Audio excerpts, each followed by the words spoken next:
Dr. Greenthumb Show. Lord of mercy.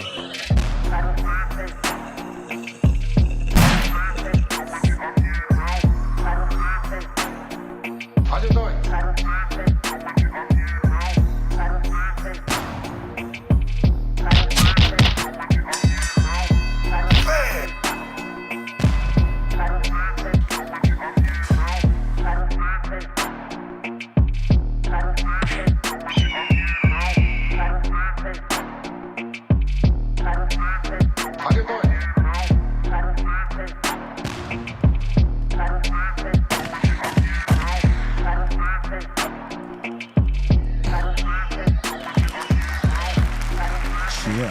Yeah. Dr. Greenthumb Show. Welcome to it, everybody. Of course, BREALTV. You know what it is. My name is Julio G. I'm sitting in for Dr. Greenthumb today. He's still out on tour. Where's he at? In Europe? Here in town. No, he's back.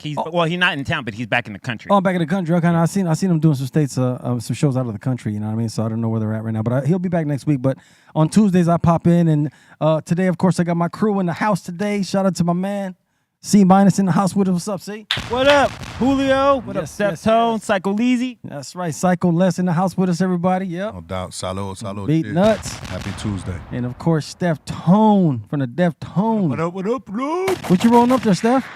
I'm going to put this little tarantula leg together here for real quick. Oh. For our guest, Karina. Oh, okay. I didn't know who was coming in today. And shout out also to the Treehouse crew, Bolton, Ray, and Dom in the house. Yo, what up, Julio G? How's it going, man? I'm doing good, guys. What's up with you guys today? We're just bicking back being Bool. Shout out to Marina. Boy, you better watch that. It's the best. He said Vic back. It's legit. There you go, man. I was going to say, you might need to change your hat out later. I know. I was going to say, this might be the wrong hat for you today, bro. Both of them. Man, Steph, that looks crazy what you're doing right there, bro. I never seen that. Yeah, I got this sauce right here on the outside of it. And what is that sauce? It's some ice cream tree. Oh, and then you put some more flour outside of it? Yeah, it holds the flour and it keeps the sauce from like melting down into your hand and all that. Gets you extra messed up. And what is that called? Is there a name for that? Consider it. Yeah. Oh, wow. That's I've never seen that. That's great. Yeah. No name. I know that looks like it's gonna get you faded though, right there. Would you like a joint enhanced like that? Oh, I don't know if I could do. I wouldn't finish the show.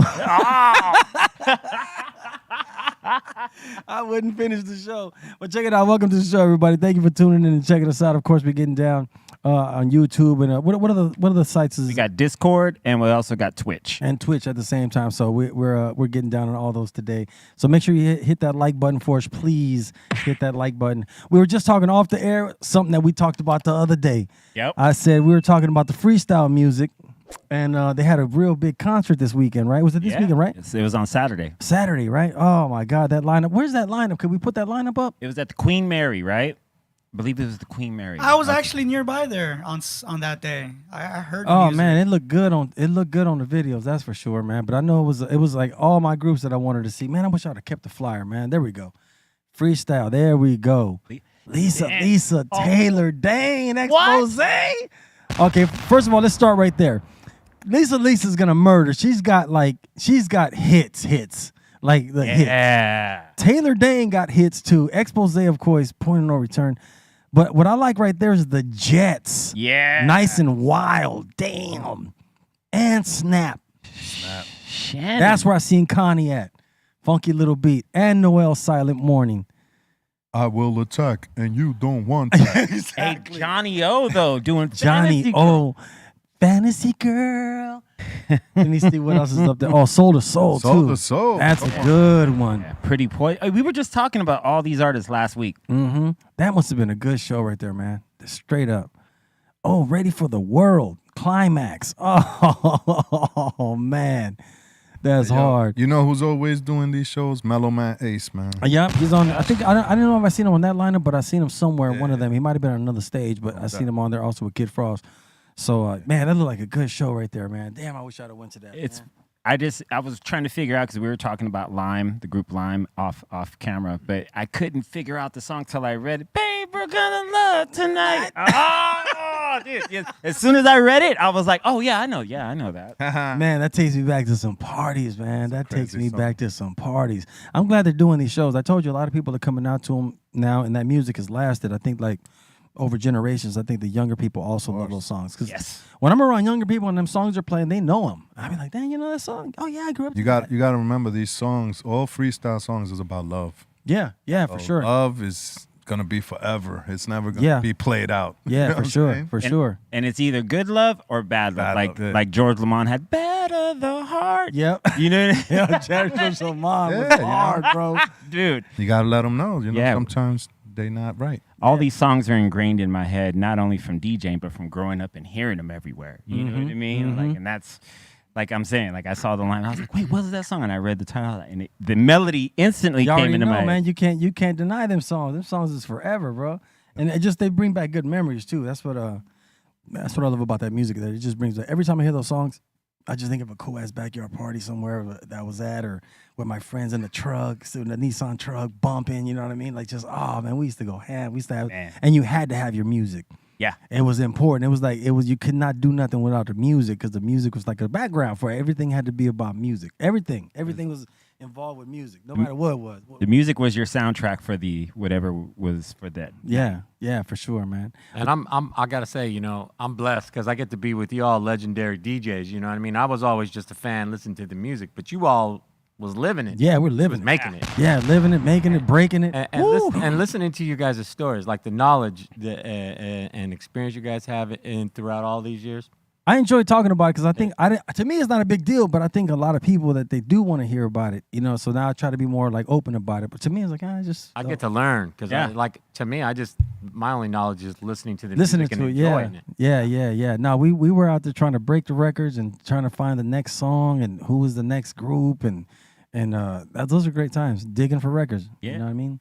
One of the things you said last week that I really like, it was stuck with me enough to bring it up, is like, not only was 1580K Day known for breaking hip hop, but y'all broke a lot of freestyle, and dance music. We broke the freestyle. It Yeah. was nothing else. The Nobody else played. freestyle. Now, the freestyle. We broke all that freestyle music. But that we got to thank Greg Mack. They had done the High Energy show, and a lot of that came off that High Energy show. They used to come on. It used to come on Saturday nights, like after the club. Like we used to go on at I believe 1 a.m.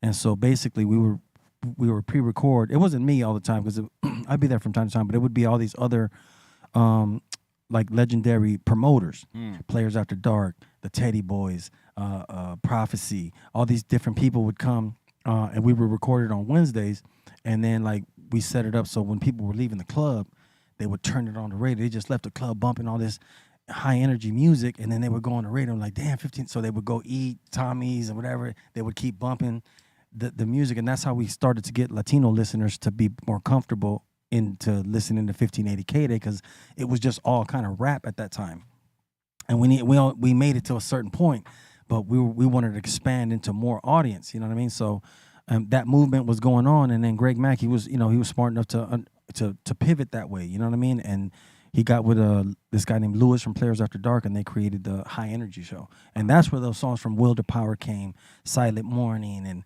all those records, those records, they end up, and then No Serious Summertime, those records end up getting in rotation because they got so popular just from the High Energy show. Damn. People would call in, so before you know it, you're listening to Kumo D going into No Serious Summertime, and then going into Tidy T Bataram, and then coming back with Stevie B, Part of Your Body, and we started to kind of mix it, and that's what brought a lot more Latino listeners to 1580K, and that's when it really started to blow up. Hell yeah. So that's kind of the story behind how all those records came about in the 80s, where they really respond from. Yeah, Kiss FM would play some stuff from time to time, and Power 106 at that time, because they were actually a dance station at that time. Yep.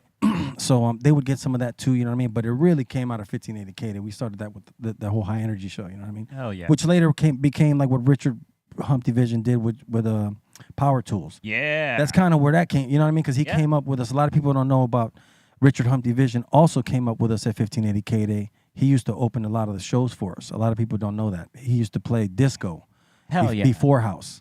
So he was like really good at that. So Richard Humpty Vision he's part of K Day too. He used to get out with us, believe it or not. So So he goes that far back, and then later on he came with his own power tools and flipped it into like kind of his version of it. You know what I mean? So yeah. big shout out to Richard Humpty Vision. He's another legend in L.A. man. Did a lot of Absolutely. good work, man. Absolutely. I love me some disco music too. Some Yeah, me good too. old school. Oh yeah, some disco, that old disco, that boom boom, Yeah. like that up tempo. I used to love that. We used to go Man. ham out here in L.A. That's why I like L.A. because L.A. is the place where it's like you're gonna get a mixture of everybody's music. That's what I love about L.A. You know what I mean? And it doesn't matter what coast or where it's from. As long as it's dope, you're going to hear it. Yeah, for sure. You know what I mean? There was never a thing of like, oh, you know, we're only playing this type of music or this type of music. It's always like, if it's dope and all the DJs are playing it, We going. we going. We're going with it. Nah, we were just fun playing all kind of different music. We never got into that whole thing out here. We just wanted to DJ and to be the best at DJing. Move the crowd. Yeah, for sure. Whatever moved the crowd, if that was what it was, and we'd flip it into that. You know what I mean? And we were able to bring so much different music to the crowds too that they would have never known about. You know what I mean? So I know you probably heard it as much as like when we would have guests I was still on Power. We were doing Fantastic Four, you know, J-Rock, Mr. Chalk, and Truly Odd. And, you know, we would have East Coast artists. You know, when you were doing West Side Radio, a lot of East Coast artists would come over and be like, you guys are supporting East Coast more than East Coast right now. Mm-hmm. You guys are actually playing the variety of different music, like, and like, you know, our home turf ain't even doing that. Right. No, I would hear that a lot too. Yeah, a lot of people came out of LA first. Yeah. You know, a lot of people really popped here first, and then New York kind of got more on it. I just think New York is just more like That's just a whole different environment. it is. It's a whole different playing field, and the way they look at music and approach it is just I don't know. You got to know people and to get it kind of on in New York. It's kind of not like LA. LA is a little different. We just wanted to hear good records and whatever was. Yeah. And we were competing because he was on Power. I'm on 92.3 The Beat. So we're having. That's why I try to tell people that competition in radio is healthy for hip hop. Yeah. It's not a bad thing. You're supposed to compete with each other. You're supposed to say I'm the best and we're number one. No, we're number one because that creates. I want to find that next record to break. Yeah. And then so do they. So that creates a place for like a new artist that comes and drops something hot. He's like, damn, I wonder who's going to go with it first. Yeah. And boom, somebody picks it up. And then because I picked it up, they got to pick it up now because now I'm on it. Yeah. And vice versa. If they jumped on something first, I got to hurry up and catch up. They got a Wu-Tang record. I got to jump on it and get it quick. It used to be like that. You remember that? Yeah, I got to find that absolutely. copy. I got to, it was, so that made for good radio, believe it or not. A lot of people don't understand. That's why I think radio is kind of like where it's at today, and hip hop is where it's at today because it's not very competitive It's anymore. not exciting then. It's not exciting. It's not like It drives creation. right. It does, and I think that's what's the beautiful thing of hip hop itself. The culture is built on being creative and being the best. Like your thing is not to be. I want to be hip hop, but I want to be like number 10. I'd be cool. You know what, bro? If I did an album, I'd be cool if it came in at number 48. I'd be cool with that. Nah. Nobody thinks like that. And you think like I want to make a record that's gonna be number one. For one. Yeah. Right. Well, Or not go back to the drawing board, right? So that makes it very competitive. That's why I love hip hop. And you always got to believe that you're the best. You do. Right. Yeah, like, whenever like I've always, when you see some artist being super braggadocious, and there's people like, oh, God, why is he saying it? Well, he has to believe in himself. He's got to believe this. Otherwise, Exactly. You won't believe it if you don't. Right. yeah. Mac 10 used to tell me something that was real. He's like, if they don't see it, they don't believe it. Exactly. And so if they don't see that you driving that Benzo, they ain't believing you. And I was like, damn, I never looked at it like that. But you're right, Mac 10. I guess Yeah. they got to see. You know what I mean? Yeah. But you're right. It's like it's everybody wants to be number one. I like people that are braggy when they back it up. Absolutely. Kanye talks a lot. There's times I've been like, man, this dude right here, but he'll come back with something, and I'm like, well, Yeah, right? sorry about that, bro. You are the man.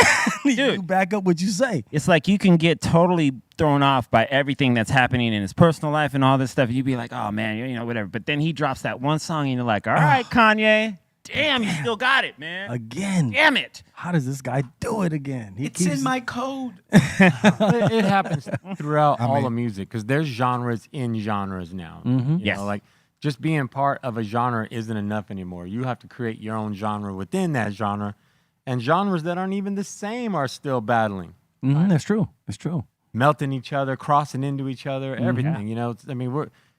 We have yet to see any kind of end to the mixing of all this music that's being created. It's so much. Yeah, it is. It is. Yeah. I think with DJing too, that like it's made it so people getting really creative. Like I told you, because of the Yeah. equipment nowadays, the advancement of the equipment Yes. is allowing people. The other day I heard something that somebody put like a Biggie acapella over like a reggaeton beat, and it sounded so hard. Yeah. I was Wow. like, damn. I like stuff like that. Like to me, that's dope. Yeah. It's like I don't want to take away from Biggie, but it's in my era today, in my age, to see somebody flip it like that. I salute that DJ. It's like that's tight, man. And you're bringing it to both crowds, the Right. Latino crowd and the Biggie crowd. and you're mixing it up, and that's what Yeah. DJing is about. So that's why I enjoy that right there. So yeah, hell yeah. Yeah, man, that's one of the best things I think, to be able to like like when I hear a DJ do something that like I didn't think, not necessarily just because I didn't think it, but you're like, huh, like, and it works. That's always the best feeling. Like, all right, we're moving forward still. Yeah. We're moving forward still. I love it. And that just circles right back to the competitive nature that's within music. Yes. You know, Yeah. that if you're not trying to push it somewhere because someone else already pushed it to where you were like, damn, now I got to step up and do this other thing. Yeah. I mean, we wouldn't hear new stuff. No, absolutely. And I like that. I like that kids today, like they're able to make it without the radio. Like there's a lot of hot DJs out there that they probably skip on they probably get offered to be on the radio. I'm like, nah, I'm cool. Yeah. Because it's another level today. Before it was like you wanted to kind of build your way up to get to the radio, right? But Yeah. now it's like, now a kid is just really dope and famous and popular. You don't even need the radio. He good. You got platforms like Twitch or, TikTok or anywhere you can, creative and get in a creative space and just play something, and then you can get a following through that. Yeah, absolutely. Because I think radio kind of killed a little bit of the DJ spirit. Yeah, man. It just at first it was really fun to do it, but then it I mean, like I said, it's not exciting no more. Like I remember dropping one time two instrumentals. I mean, two white labels of No Escaping This to DJ Red Alert at the label. Went downstairs, got in my car, drove 3 blocks, and sure enough, No Escaping This. No escape. He's going Killing back it, and forth, man. killing it. And this is the first time anybody ever heard it. Like, you just gave him the first one, the yeah, first test he was pressing. the first guy. So you know what DJs, they like to follow. So Of course. now they started following. Now that we gotta play what Red is Right. playing. Oh, He's man. got it on fire right now. For sure. Sure. Listening to you mix back in, there, even now to this day, there'll be something like, hey, if there's something I like and I haven't heard, I'm like, yo, Gotta get it. what is that? Because I want to play that. That's dope. Yeah. DJs don't want to take a chance no more. Yeah, I think what They happened is can. that They I can. think what happened is that it's like people they were able to program. So I was very lucky because the way I worked it in radio was that I wouldn't even sign the contract with you if I wasn't allowed to program at least an hour and a half of the 4-hour show. There was just no bargaining in that. I was not gonna. I've turned down many deals from Texas, from Arizona, Vegas. All kind of radio stations have called me to ask me to come work with them, but I'm like, yeah, but do I get to program? And like, oh well, we don't do that. Like we program it. Right, and that's cool. I don't mind being a host and talk in between your songs, but the whole point of me selling Julio G is the purpose of me breaking records. That's what people know me for. So I can't just come and just talk and give you my voice. That's cool, but that's boring for me because it's just 4 hours of just sitting around playing what you want to play. Yeah. When they made it, when I was in control of the 9 o'clock bomb and I was in control of West Side Radio and then DJ Melody's mix, he was in control of it. Woo! And then I was able to throw things in his mix like, hey, Melo, I need you to rock this record. I remember Sunshine Anderson Heard It All Before was broke on his show because he was in the mix and what's her name that you work with? Mona Lisa brought her. Yeah. That was her record. So I told Mello, he was playing the other record. I go, Mello, play it real quick. Let me hear it. And it came on and it was the first 15, 20 seconds I heard of it. I go, Mello, put it on right now. Go, go, go, go, go. That's how intense it was. Wow. And he was like, boom. And it, you know where it reminded me of Third Base. Dun, dun, dun, dun, dun, dun, dun, dun, dun, dun, dun, dun, dun, dun. Dun, dun, dun, dun, dun. So it reminded me of that. Yes. So it just, I said, okay, it has some it's something familiar about it. And I just love what she's talking about. She's going to hit the girls. It was like 9 o'clock. And them drums are smack. Yeah, smack. So boom, we went with that record, and boom, that record became a huge hit. So I was able to be able to play and break records in between because I had that hour here and that hour there and this 45 minutes here to be able to play records, but they trusted me. Now, if I didn't have the ratings, it's over. Yeah. So the whole thing was like, if I kept the ratings up, they would just back up off me because they didn't really know. They were like, what is this guy playing? Like, why would you play that? Okay, well, whatever it is, you're number one. Yeah. We're backing up off it, right? They don't let you do that no more. I think what happened is that the radio people figured out our styles and what we were doing. And then they said, oh, we'll program it and we'll just fire all these guys and then we'll get some new younger kids and they'll just follow the program. And that's what happened to me. That's what I think happened to hip hop, where it kind of slowed down after that because you don't really have nowhere where you could go, right? Unless you can't go right now somewhere and just have somebody put your record on like them old days. It's over. Yeah, for sure. That's why I respect Red Alert and Funkmaster Flex and the Wake Up shows and people like that and myself, the Baker Boys too. Yep. That were able to, like, you know, we were all able to break records all over the country. Yeah, just man. kind of get that vibe going, you know. Hell yeah. So, Molly Marr, New York, Marty, Pete Rock. Pete Rock. Yeah, there's a lot of guys out there, man. You know what I mean? So yeah, those are fun times though. That's, you know, we'll see what happens in the future, but that's what I think kind of messes up now. You know, the crazy thing is I heard is that radio station is that they no longer allow the DJs to bring their own, like even when, you know, switched digital, like they don't allow DJs to bring in their personal computers anymore. Like you have to have everything has to be there. So if you have a new, So they give you the computer, they have their laptop. their laptop and you with the would music, DJ on their laptop. and let's say Chris like, Brown mix. you know, you're supposed to mix at noon, right? And you're like, all right, and I have this super ultra exclusive record. Hey man, I want you to break it. You would have to turn it in to the music department. Then it gets, you know, analyzed and scanned, and then they throw it in the computer. So if there's a DJ before you who was like, oh, what's this? I'm gonna play it. You're done. There goes your exclusive. You know what I mean? I'm like, It's cold, bro. I mean, DJs back then, the only thing they would ask for is like, yo, just give me the clean versions. Yeah. yes, Clean. Keep it clean. Yeah. No, that's the number one thing. And the instrumental, if you got it. Yeah. Please. please, Please. please, we need that instrument. Yeah, on that we need clean. that. And we need that wax. Ooh, do you remember the Jizza Shadowboxing 12 where it was mislabeled? The clean was dirty and the dirty was clean. I don't know. I don't remember that. It happened to me. Ooh, live on the air. Ooh, on a Friday night. Ooh, that hurts. Somebody set you up. And it was like, because I played it and Chalk was like, hey, dude, hey, it's cursing. I was like, no, dude, look it right here. It's clean. He's like, dude. And he turned it up and it was a bunch of just, you know, I was like, Uh-oh. well, let's get that instrumental going. I like to see people's faces when they hear them curses on radio. Like, Dude, you know, I used to learn. Explain to him C- about the radio thing and about cursing, like how deep that is. Oh yeah. It's like, man, if you curse, like the thing is, if you curse, like right now as it stands, if you curse and someone in the public tapes you and sends it to the FCC, shut you down. it's a $250,000 fine. I gotta say, there isn't one single legitimate argument against cursing on the radio. I mean, not one. And here we are in this what we call modern times, and we can't get past the curse word, Right? Right. For real. I mean, we got like, kids there's- listening. You gotta remember. Man, we got kids cursing. Who's cursing the most? Right. You can't Hey, yeah. encourage Go them. to any middle school playground and you're gonna hear a bunch of just curse words. Everybody's the only people who aren't cursing. This is real. The only people who aren't cursing are the people that are too young to speak and don't even know the curse words yet.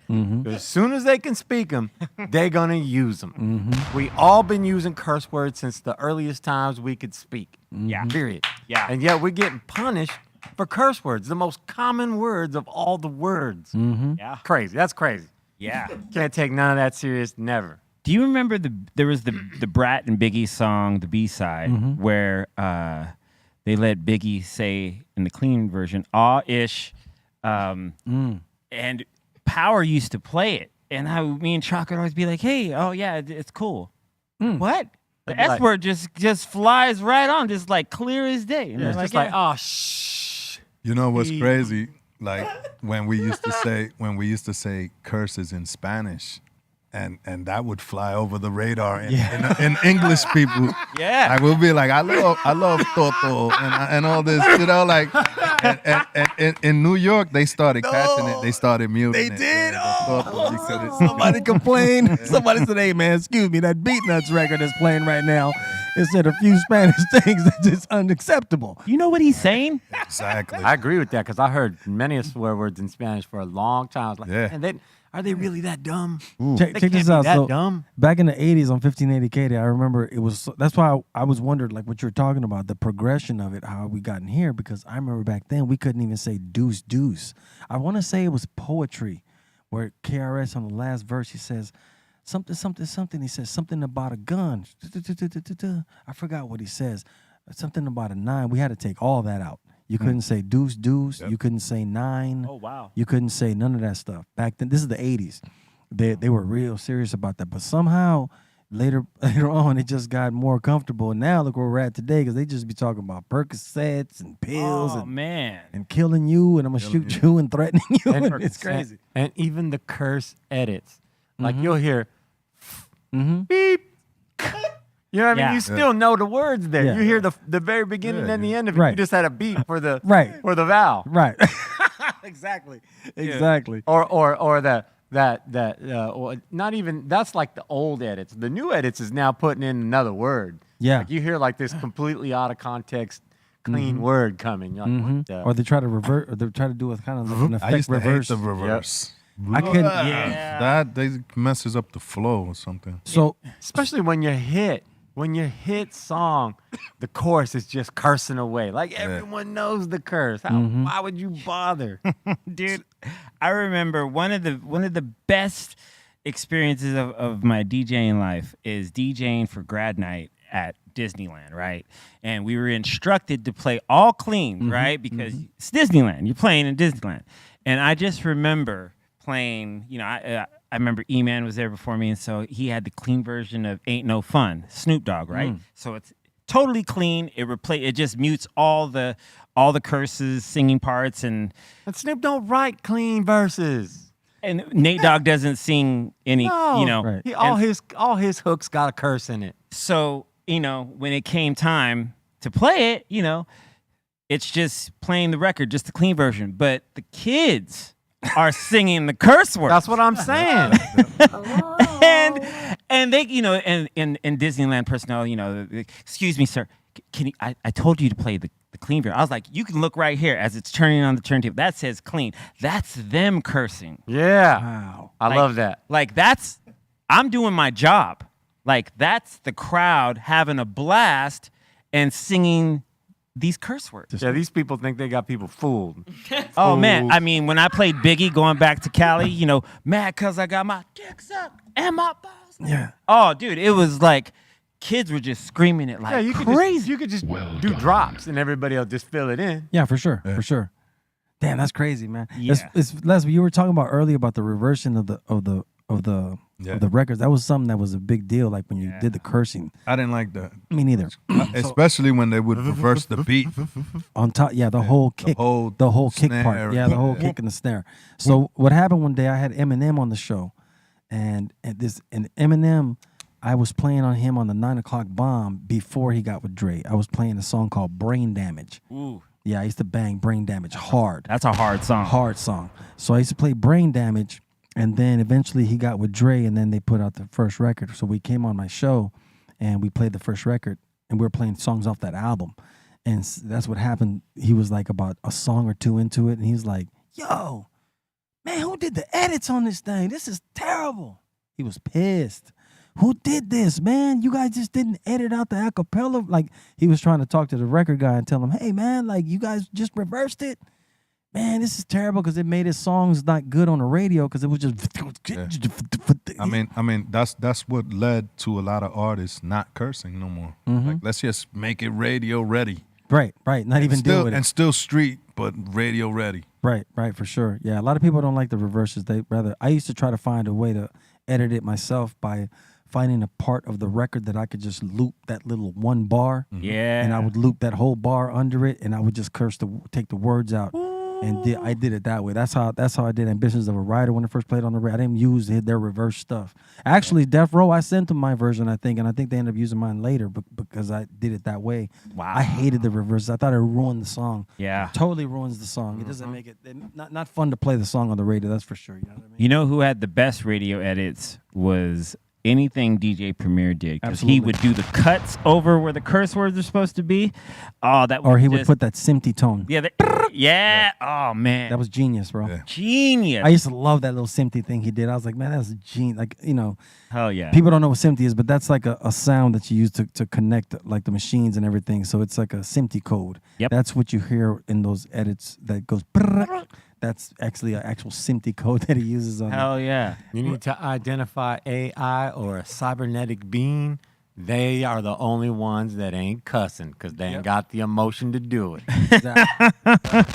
All right. Check it out, everybody. Make sure you smash that like button. Make sure you subscribe and press the notification bell. Correct? Please. That's right. Please do that. We were talking about earlier. We're talking about hip hop now, but I wanted to talk about something that happened this past maybe 4 or 5 days ago, right? Maybe there was this young guy that got shot and killed out here at the Beverly Center. Oh, I don't know what's going on with the rap game right now, but it has gotten so intermixed with the street game now that it's just like I don't even know if it's even worth rapping anymore yeah. to people. You know what I mean? Or what is hip hop now? What does it turn into? You know what I mean?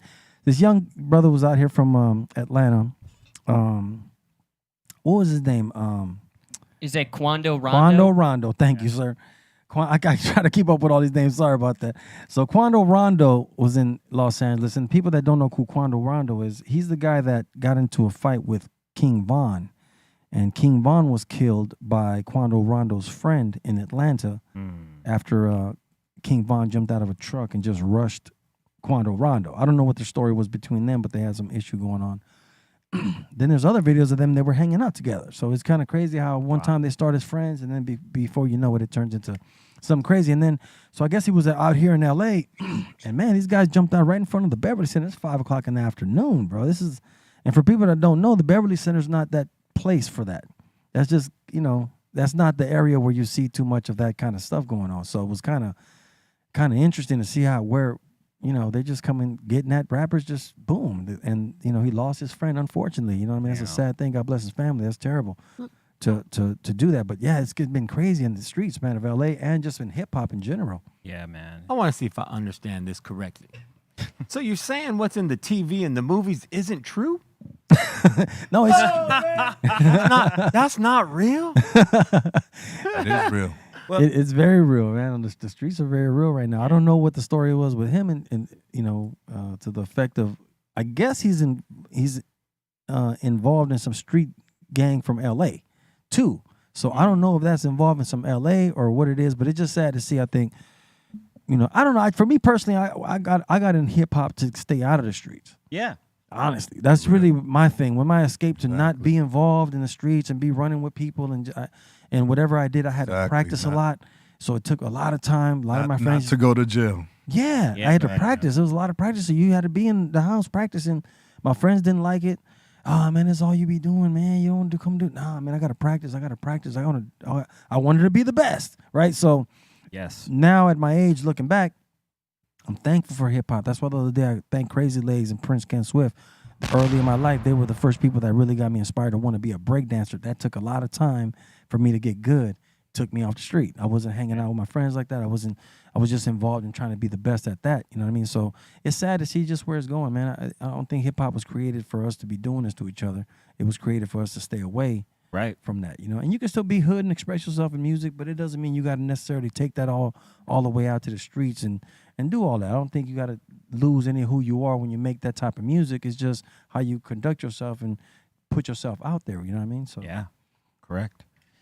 Yeah, it's true. I remember when, those many years of being practicing in my bedroom, you know what I mean? And then I'd go and DJ like a hood party, and I remember the OGs would be like, hey, keep up with this music shit, man. Don't ever come on this. You just keep doing your shit. Yeah, do what and you you're gonna be all right. yeah, no, for Like, sure. okay, cool. Like, Yeah. you know what I mean? Like, and it just is a trip. It's like the vice versa. It is. reversed. Yeah. Yeah, it's sad to see that, man, because it's like I said, it's ruining the hip hop music to me.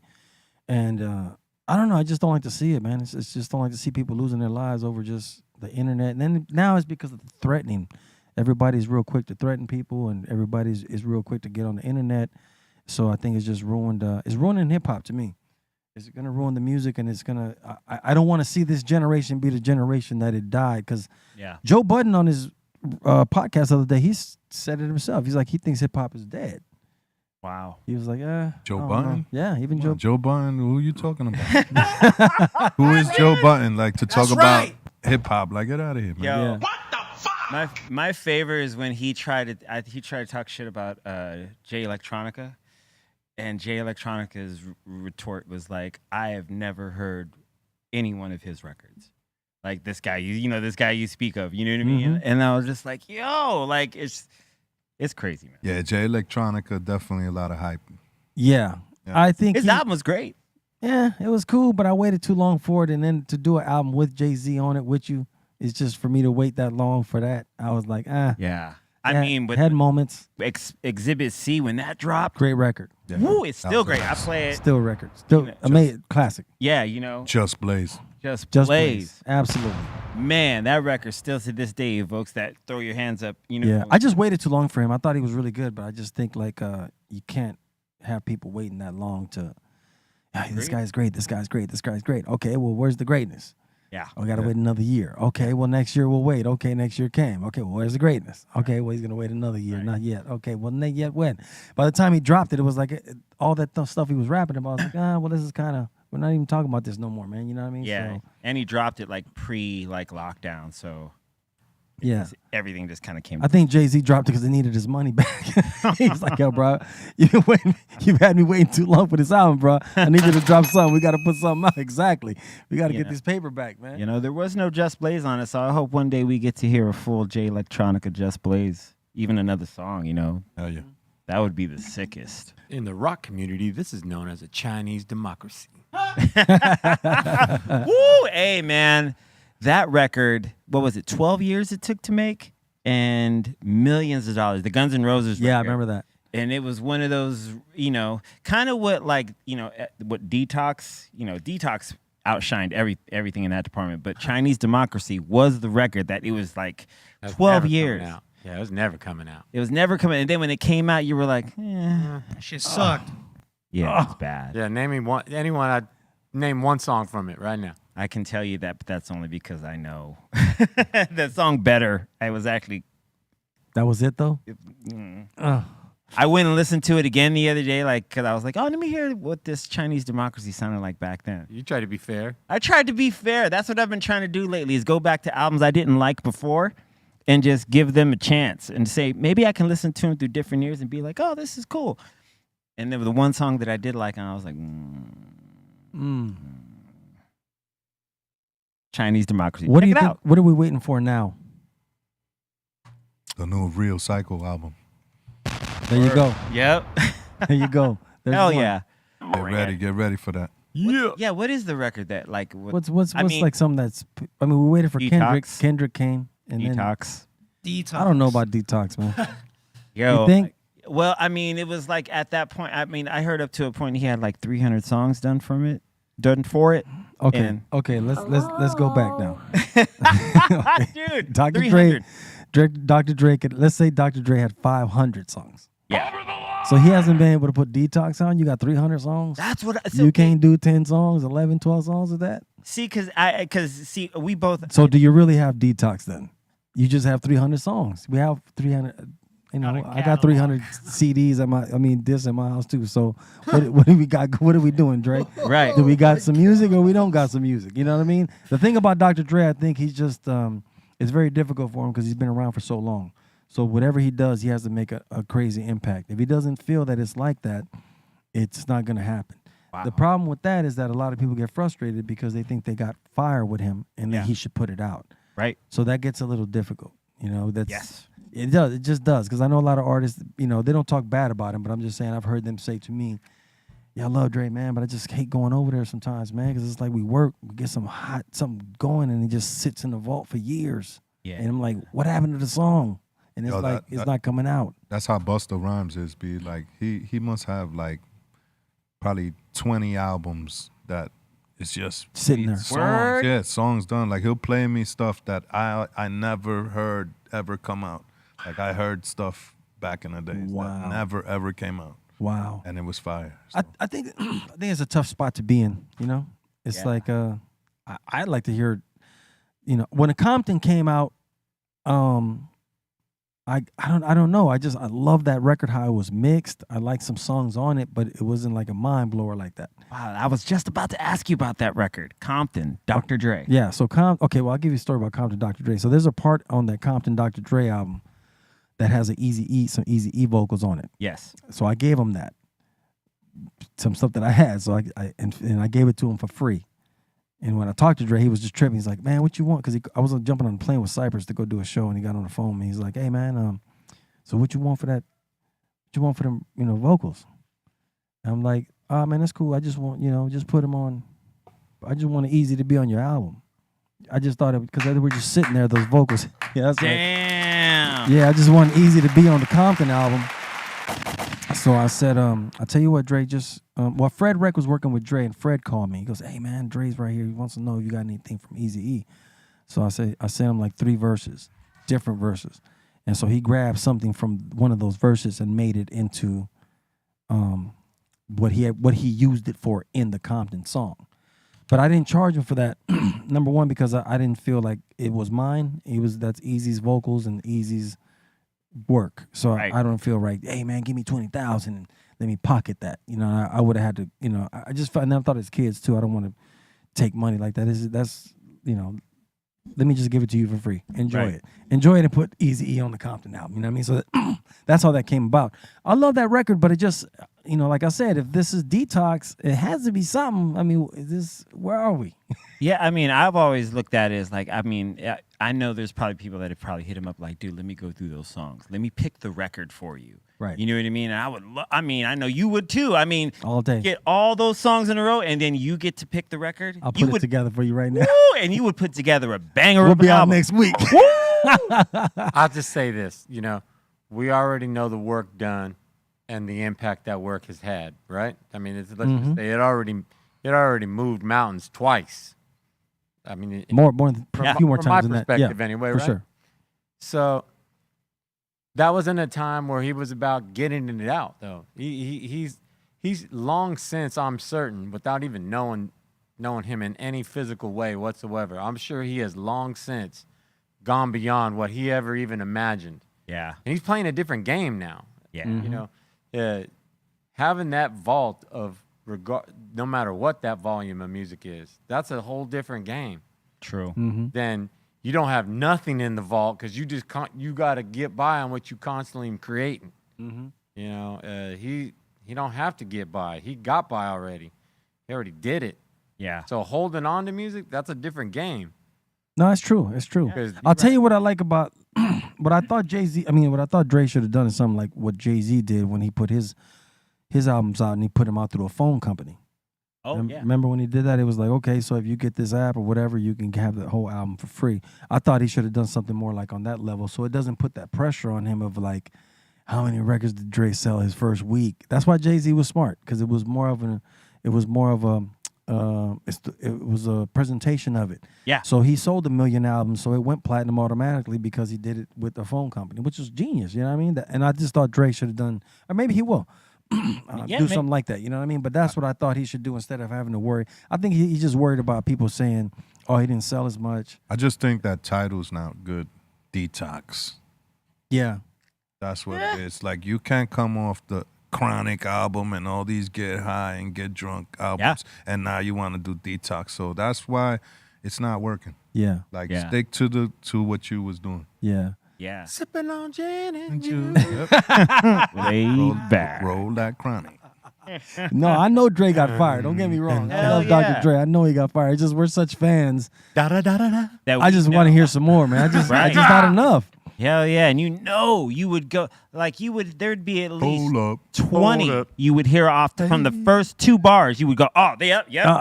Man, You just know it. No, bro.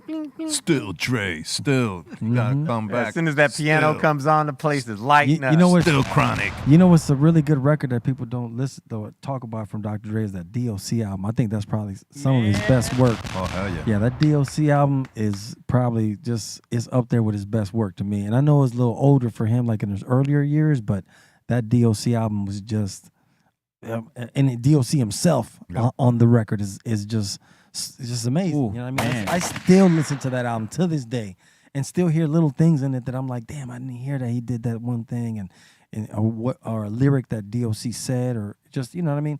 He birthed a lot of MCs, DOC, just from that one record. Yeah, a lot of people kind of grabbed and nibbled off his style on that first album. So, Oh man. big shout out to DOC. That's legendary, legendary. And that's when Dre was still doing his kind of Bomb Squad-ish production, you know, with still a bunch of samples and loops, Yeah. you know. And so to hear, what was it, Lend Me an Ear, and the Formula. Let the bass go. Bam, bam, Let the bam, bam, bass- bam, oh. bam, bam. DLC is the first West Coast artist that I ever heard incorporating reggae.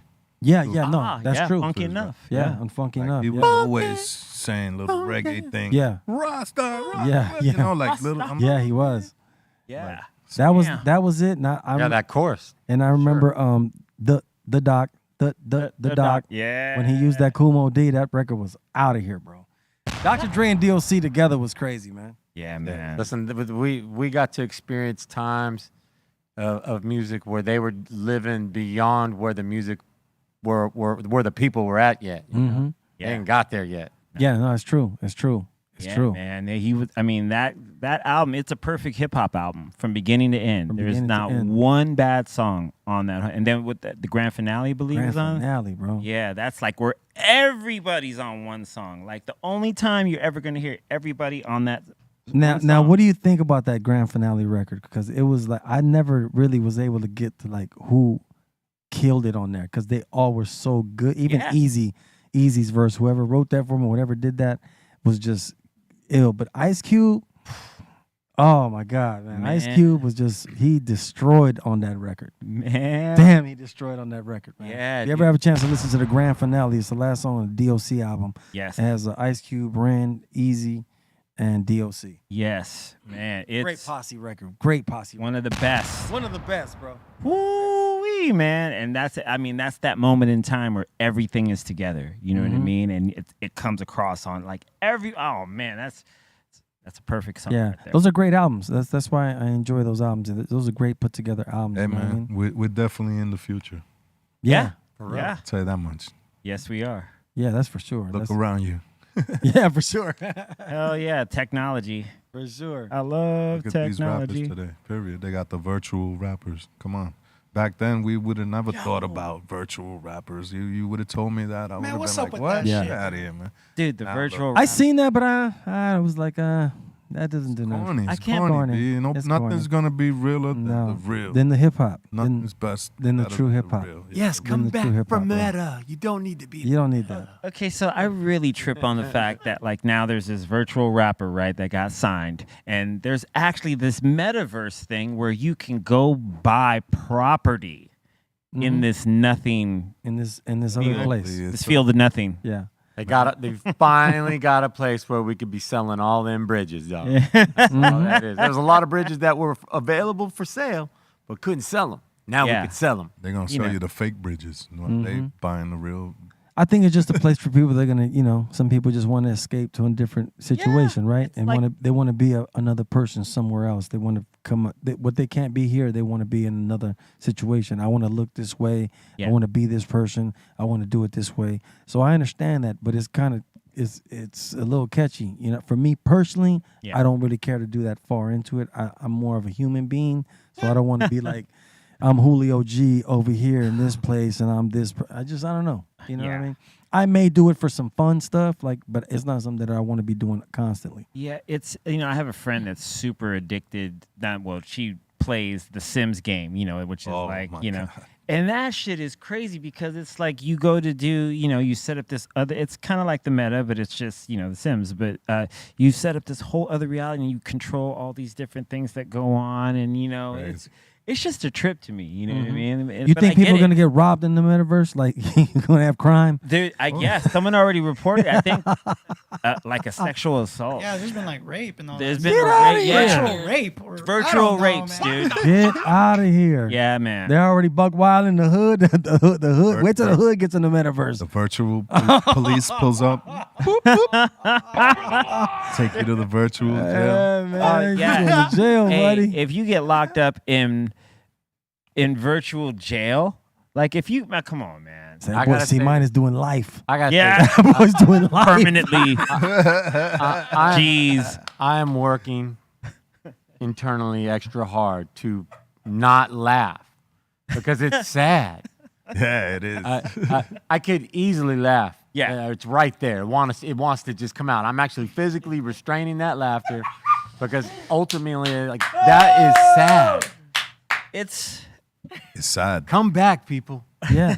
Those things that you want, you can have your version of that right here. Mm-hmm. You're not going to be the person who you think you want to be. Be the person that you are, a version of you with some of that to it. yeah. But just be you.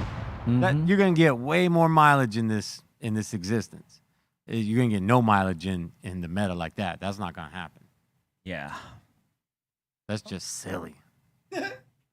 I'm wondering if they like if And a whole bunch of other. What if the artist could he get dropped in meta too? Could he Yeah. be like, hey, bro, it Hey, didn't work out. it ain't You working didn't- out. You didn't sell the records you needed. That mixtape didn't So work you out. gotta go independent. Now that Gotta get off of meta, bro. You gotta go back to the real back world. to the real world. Now that'll let me- SoundCloud, bro. Yeah, that'll let me laugh because that's hella funny. Hey, His record flopped. or what if you're a rapper and you get beat in a meta rap battle and You get worked. yeah, you get worked. It's over, bro. You lost your deal. Meta beef. dude. The meta beef. Oh, that'd be amazing. LOL. He was once the darling of the metaverse. I mean, as long as you could look at this and know that it's bull and whatever, whatever, you know? Like, I know it is what it is, but Yeah. it ain't nothing gonna ever beat the real person. Nothing. True. No, what I'm saying? absolutely, man. True. Hey, so I wanted to ask you guys. I wanted to ask Les today because he's from New York. I wanted to ask. I didn't get to do this last week. I wanted to ask you, Les, like, do you keep up on hip hop in New York? Like, you keep up on it, not fully, but you keep an ear on it. A little bit, not too much. I know, I'm into the underground hip hop. I wanted to ask. Well, is any of you guys I asked, but I asked Les because he's from New York. Where do you think is this conversation we came up with the other day with a friend of mine? I said I'm gonna bring it up on the podcast. Where do you think New York? Where did it twist into the LA style of gangster rap? Where do you think that started? Who think it brought that started with into? I think it all started for New York. I'm gonna tell you where I was standing and where I seen everything changing was when the down south start coming in, trap and all that. So now I'm hearing New Yorkers trying to do the trap and then they did it and gave it a twist and gave it. Now it's like some New York trap. They gave it a new sound, but it all originated from From that somewhere else, from yeah. that. Yeah, so. Whatever. It's cool, man. How about the gangster rap though? Like, Gangster rap too, man. Like, it was over there. I was for talking to a minute. friend of mine the other day, and he was like, I thought me personally, I thought it was Shine that brought it kind of in, but then I thought that between him and Fabulous on Can't Deny It. Mm-hmm. I can't deny it. I'm a fucking rider. You the one. And then when you listen to the words, Don't want to beep with and me. he says, yeah. On that record, I remember Fabulous. I remember listening to that record one day, and I was playing a video game, and a friend of mine was playing it because he wanted me to play it on the radio. Mm. He goes, man, I'm gonna play this record, and I was like, all right, go ahead, play it. I remember, I never forget this. I was at a spot on Vermont in L.A. playing this video game at my boy's shop, and then I remember hearing him rap, and I heard him say, first Nate Dogg comes in, and he did that Ambitious of a Rider thing, so he already kind of caught me, and then when he started rapping Fabulous, he started saying, I ride through the sky, and he's saying these L.A. words, something blue this, and for the streets that, and the hood this, and in that song, right? And that's when I first started to say, oh, damn. Like, I ain't never heard no New York rapper, like, use words like, I'm riding through the sty and just L.A. terminology. This is what he did through. If you ever listened to the record for Can't Deny It, he says a lot of L.A. terminology in there. So I thought that was kind of the beginning that I thought, you know, kind of brought New York into some of the L.A. And then, but before that, Biggie, when he did Going Back to Cali, I got to say that was kind of an introduction to the L.A. flow, because he really rocked that record. Like Easy Mo B, salute Easy Mo B. Because he killed that record so hard. I never heard somebody flip more bounce again the L.A. way, but the New York style with the New York bounce to it. That's the SP 1200. SP 1200. I was about to bring that up. That's the Easy Mo B flipping more bounce on the SP 1200 drum machine. He flipped that, bro. Him and P Rock to me are the best SP 12. SP 12 players, huh? Yeah. You watch Pete work? Like, you watch him flip? Like, I seen him do his thing, you know.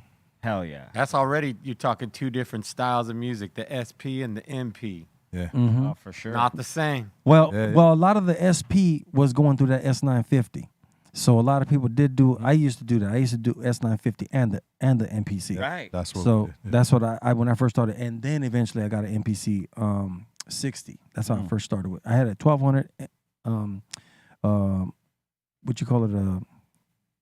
The first 1200. What you call it? With Drum the machine. SP12? The SP12. Yeah, I had the SP1200, and then had that connected to that S950 Akai, and then from there we went to the MPC 60, and then Eazy-E recipes bought me an MPC 3000. Wow. Eazy-E bought himself, myself, and Tony G one. He bought himself one. Sir Mix-a-Lot, Dr. Dre, and I want to say somebody from New York were the first 5 people that had the MPC 3000. But the one I got is one of the 5. Wow. Yeah. Easy paid a lot of money to get both of them because they didn't want to sell them two. He's like, hell no, y'all gotta sell me 2 of these. Y'all got, I don't care how much it costs. And he came to our house and he brought it and he gave it to me and Tony G. He's like, because he had one.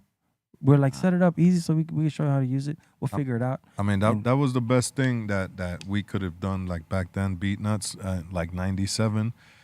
You know, labels was giving you budgets to go into a studio and record. So what we did was get that budget and we bought equipment. And we just bought everything. At MPCs, 950s. We bought all of that. And me and Juju just... You guys just recorded like that? We was good for till right now. I'm still good. Right. With this equipment, you know, like... That's what we did. We did home studio. That was always our thing. We never really wanted to pay to be in other people's studio unless we were mixing a record. Yeah. But we wanted to do it at home. Pretty much 90% of the records I recorded were recorded in the closet at Tony's mom's house. Yep. You know what I mean? Like, Whoop Whoop from Cam was in the closet. La Raza was in the closet. I want to say maybe Mentirosa might have been. No, that was a Delicious Vinyl. We did that one. Did you do Def Jeff on the real tip? Who produced that Mentirosa? That was Tony G. Tony G. That produced on there. That's fire. I did some. That was a big one in New York. Oh, that was New York Spanglish. Man, bro, we went to New York, 1990 on that record, and played Roselands, which is closed down now, and we played there was another big spot in New York at that time. I got to remember the name of it, but yeah. When we played New York, it was so big of a deal for us in 1990 with Mellow Mayonnaise Mentirosa because they had the Hispanics really popping in New York. They loved that record. Love that song. Yeah, they loved it. They loved it. They still play that right now. Yeah, they still feel that record. That was fun time. That was my first early times going to New York with Mellow Mayonnaise. Yeah, that's for sure. dope.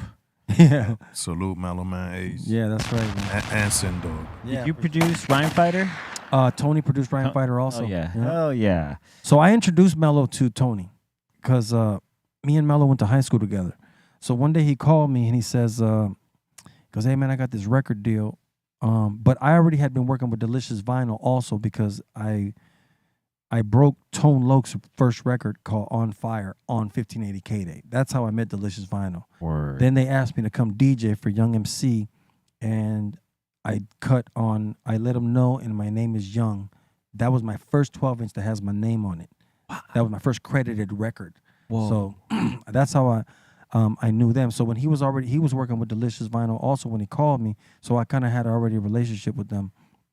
And I'm like, hey, check this out, man. he's like, I got this record, man. I'm kind of stuck with it. I don't know what to do. I'm kind of like, he was just kind of had some songs recorded, but didn't, you know, it was early for everybody. We didn't really know what was going on. I go, look, let me take you to Tony G's house. He just bought an SP1200. He's like, Tony G, the DJ? I'm like, yeah. And I was lying. I'm like, he produces, bro. He's so dope. I didn't even know if Tony can make a beat. I was just lying. I was like, yeah, he's dope. Oh, man, this dude is dope, bro. And so I took him down there, and I think the first song they did was Rhyme Fighter. And SP12, and he did it on the SP1200 on a pool table. And then from there on, he did Mentirosa. So we ended up finishing up that album. Not we, but Tony. But I helped him out little stuff. But Tony was the one kind of came and finished the record for him. Wow. So that's why that record kind of sounds a little, just a mixture of music, because it wasn't really all one piece. It was just like people putting pieces together, and Tony just came. He gave him Rhyme Fighter, Mentirosa, and then the B-side of Mentirosa, which was Welcome to My Groove. Yeah. And that was a big record with Steve Silk Hurley did the remix for us. Yeah. And that record was just out of here in the house scene. Yep. So we had like these records that we could do on stage that it was great, man. We just had a good little show at that time. Hell yeah. So that's how that all came about, and then, you know, the records took off, man. It was out of here. Dude, Steve Silk Hurley. Oh, man. He killed that record. OG. Oh, he killed that, man. Man, that dude is one of the best house producers. Oh, absolutely. Absolutely. Yeah. That's dope. You got him to do that mix. Yeah. Big shout out to Mellow Man Ace, though. Yeah, he was a very, very creative, very, Word. you know, at that time, he was, you know, with the Cuban hat and the whole style, everything he was doing. Yeah. Spanglish period. Spanglish period. Yeah, he way just brought a before whole his time. Yeah, way before his time. You know what I mean? So he done his thing, definitely, man. And he inspired a lot of other people. You know what I mean? After 100. that, Kid Frost came on right after that. Mellow Man Ace's record and Kid Frost's record were kind of around the same time. Tony was had first? I think Mellow Man Ace was, and then Frost had been working, doing something else. He had kind of got out of the rap game for a while, and then Tony was the one that called him. Was like, "Hey, bro, you need to come down here and get down with us. Like, you need to come do something." So he just showed up at the studio one day, and Tony played him La Raza. Yeah, And I he was was like, I "We was need-" just listening to La Raza like 2 days ago, or a day ago. Mm-hmm. Yo, Great record. Yeah. Another Record, Tony G. great. Tony G killed that record, bro. And if you ever hear those there's a little xylophone little thing at the end. If you ever hear that all going into that third verse, if there's a little xylophone thing, he did that all on my homeboy's keyboard. That's Tony playing that by hand on a keyboard. Gee. And if you ever listen to how it goes into the third verse, it goes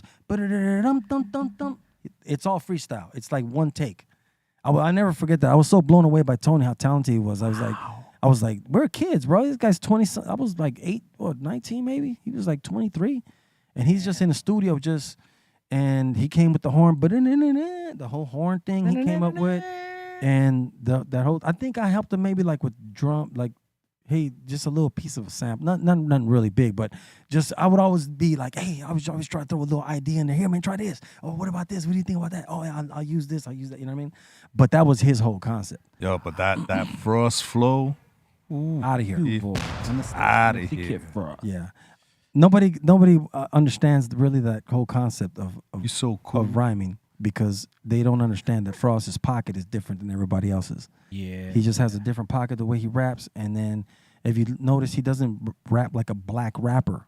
He doesn't have like a black accent when he's rapping. Straight raza. He's straight raza, but it's still fly though. Yeah. It's really fly the way he does it. So that he's a very unique individual, man. Very unique in his style and what he done for, like, people want to say Chicano hip hop all the time, but I think that's a label that the industry puts on people. Yeah. I don't think it's really the rappers get up every day and I want to be a Chicano I was rapper. bumping in New York back in the days. Oh, yeah. And with all the hardcore hip hop. Yeah, for sure. We used to tour in New York. We used to go to, we did shows with Mellow Mayonnaise and Kid Frost in New York many times. So it was a lot of love out there. Dope. A lot of love for that music, you know what I mean? So yeah, big shout out to Kid Frost too. He's about to drop another record also. Hell and yeah.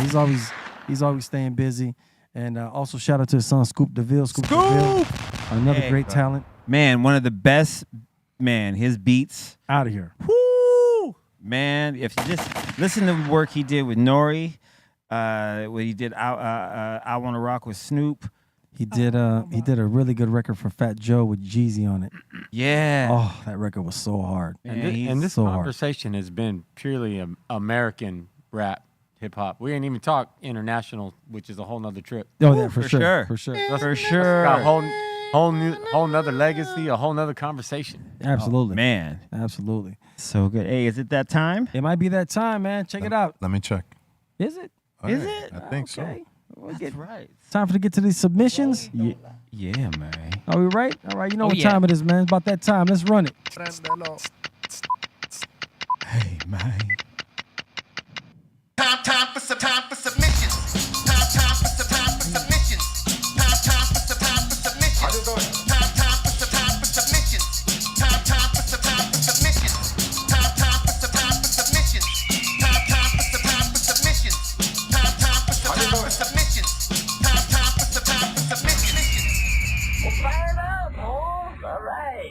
All right, we got a bunch of submissions in. First one up, we got Mama Cass up in here having some tacos out in Vegas. Woo! Ooh. And also followed by some beef short ribs at Hell's Kitchen. I love tacos, man. Hell yeah. I can't front, bro. The hell's all that on top of that? Yeah, that looks good too. Oh, that's like a. Look at that. Yeah. What do you think about that, Dustin?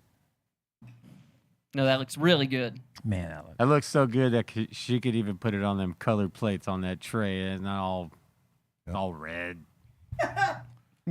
Shout out to Mama Cass. That looks good, man. What up, Mama Look at Cass? that though. Yeah. That Cass, that looks good right I there. like that slow motion. that treat came on a white plate. Say no more.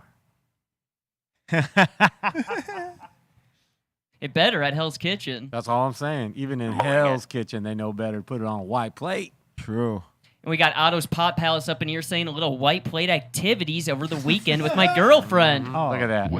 Some wings and spring rolls. Damn. Looking good. That looks good, bro. This is how we do it. Bring it. Yeah, please. You guys fans of spring rolls? Good. Yeah, yeah. I love those. Spring rolls look bomb. Hell yeah. At the joint next to me is we call those heaven rolls. Nice. What else we got cracking? And next up in here, we got William up in here saying he's making some top sirloin steak. Ooh. Damn, you guys get me hungry already, man. Damn, that looks good. Oh! Little corn. Little chocolate chip cookies as well. hey. What? Hey. Oh, hell yeah. What is happening? Chocolate. Taters. Taters and gravy, though. Or is that butter? That's just butter. That's just butter. That's a beautiful shot right there. Bubba butter. I want to eat my way out of it. No, that looks bomb. Ooh, with the, yep. It's got Colombian white rice, corn on the cob, and some Italian sausage. What you got? I love corn on the Little cob. red. Mashed potatoes. A little about red, everything that's on the way there. it's supposed to be. Yeah. Yeah, look Yeah. at that. Saucy. I got no problem with that. Throw a little gravy on it. Julio, how do you like your steak cooked? Medium well. Okay. There we go. Man, what the way that it visually too, like if you show that picture one more time, how big that plate is to everything in the background. Like that Yeah, plate that's- is right up in the forefront. That's a diesel plate right there. Like you're not sure. If you clean that plate, you the man. For real. Yeah. No, for real though. That's real It's a talk. hungry man meal. And next up in here, let's see, we got Luis, and he's asking for a joint rating. What do you guys think? Go ahead, strong tone.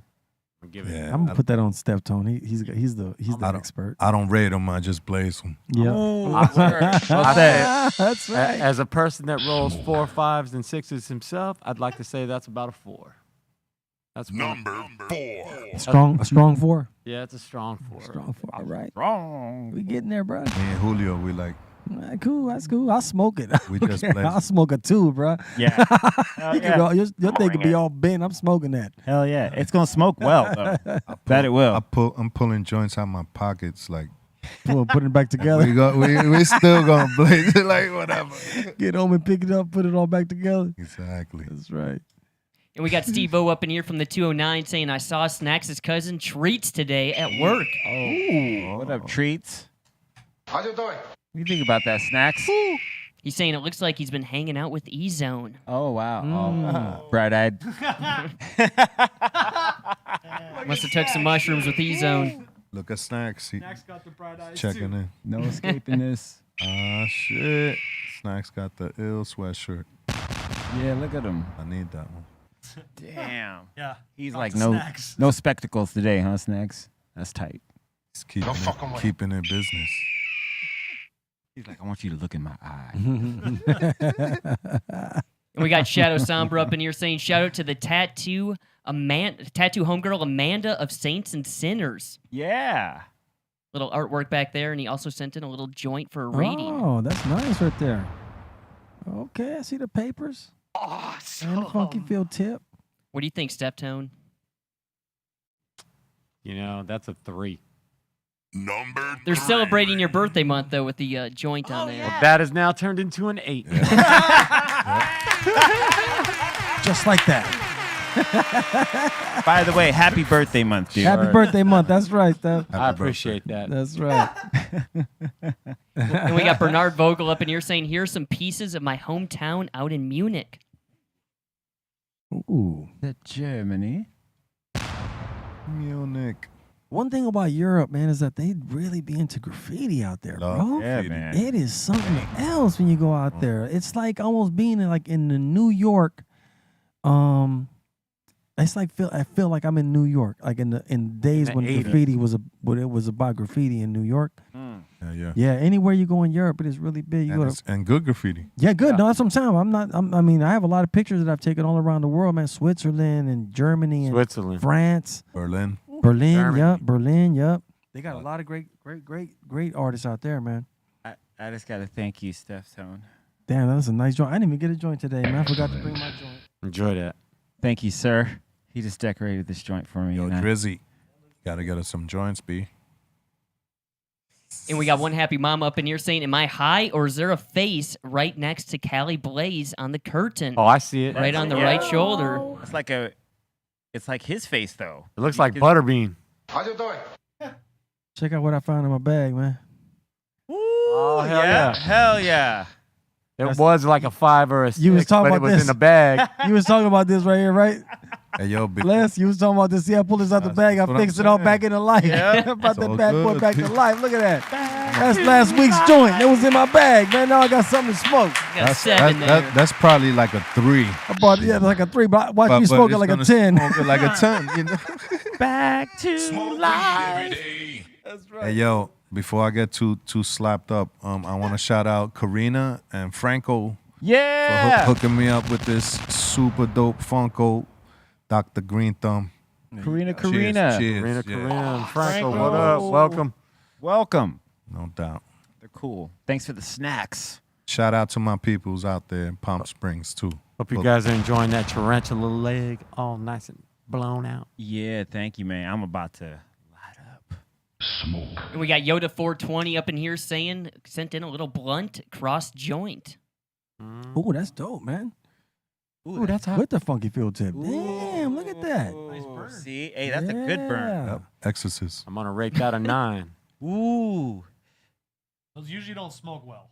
So that's good to see it. Look at That one looks like it's I've smoking well. seen B-roll and them do those on the bus before. Like, not blunts, but like joints like that. Like, it's Yeah. Smoke crazy. that joint, you're going to be like, fuck your mother. like Your Dom head's going to says. spin around. Like Dom says, they never really work out, but look at the construction of that. That is like really well done. It looks like it's working out. Yeah. It does. And next up in here, we got Ryan H. making a little homemade mac and cheese. Yes, please. I'll take that too. Bring it. Bring it. Should look a little dry. Oh yeah, all Hold the up. cheeses, all of it. There it is. Back in the microwave. Whatever it was. Okay. There we go. Oh, there we go. Yeah, Very nice. that's what I'm talking about. That's nice, man. Looks good. Excellent. I think Ryan, too, he's all the way out in Australia. So shout to him. Oh, I love Australia. Oi, oi, oi. Mate. And we got C-Pain up in here saying, check out this dope necklace and pendant my boy Clay made me. Oh, that's A cool. little mushroom pendant. That is cool. That's tight. Break in case of emergency. Hell yeah. This is delicious. And so far, that seems to be it. Sounds good to me. That was the submissions today? Yep, seems to be it for submissions. Shout out to Australia, man. Man. Yeah. That's one place I love to go, man. Yeah, Australia's Yeah, I've been there a few times. It's very Cheese nice, man. nails. Very nice people. Very nice place. good food. Good food. Yeah, Yeah. really nice, man. I heard the beaches are rad. Beautiful, man. Beautiful. And I like the people there, man. The people are really, really cool, man. That's Cool ass cool. people in Australia. I'll stay out of the ocean always for the same reason. That's the sharks, right? But for whatever reason, Australia ocean, the beaches, they draw you into that water because they're just water's so clear, it's so know. comfortable. I know. Man, come on. You can't resist getting in it. Yeah. Dun dun dun dun. Sharks can't. You know, it's one thing I just love and I always will appreciate about hip hop is that where it took me to be able to travel to see, you know what I mean? Exactly. Like, and then to get paid to do it. That's the crazy thing. Other people have to pay to go on vacation and go see these things. Yep. I actually get paid to go do it, and then I get to stay at these really nice places. Yeah. And I always have to be thankful to hip hop. That's why I love the culture so much, and I try to respect it as much as possible because it's done so much for me and my family. You know what I mean? And just to be able to see the world, because I think a lot of people don't get to do that. You know what I mean? The average person doesn't really get to travel like that, so you don't really know what's going on outside of your country and how people live in other places. You know what I mean? Yep. That's Yeah, real. man. Yeah, I've said multiple occasions, I have well exceeded whatever I imagined ever doing as a musician. You know, Right. I've always just wanted to play guitar, play it in a band, play it loud because you can never play loud at home. It's just not reasonable. Mm-hmm. You know, but in a band on a stage, you get to be loud and people love it. It's like, yes. Yeah. Hey, Steph, where's been one place where you were standing there playing and you're like really like it hits you like, hey man, like you block everything out and it's like, damn, I can't believe I'm really standing right here right now. That's happened to me a few times where I'm somewhere. Yeah. But where's it happen for you at like In Athens, Greece. Greece, huh? You know, like I never thought I'd be Those shows are hype. playing a gig within miles of the Parthenon. Yeah, man. That's Yeah. crazy.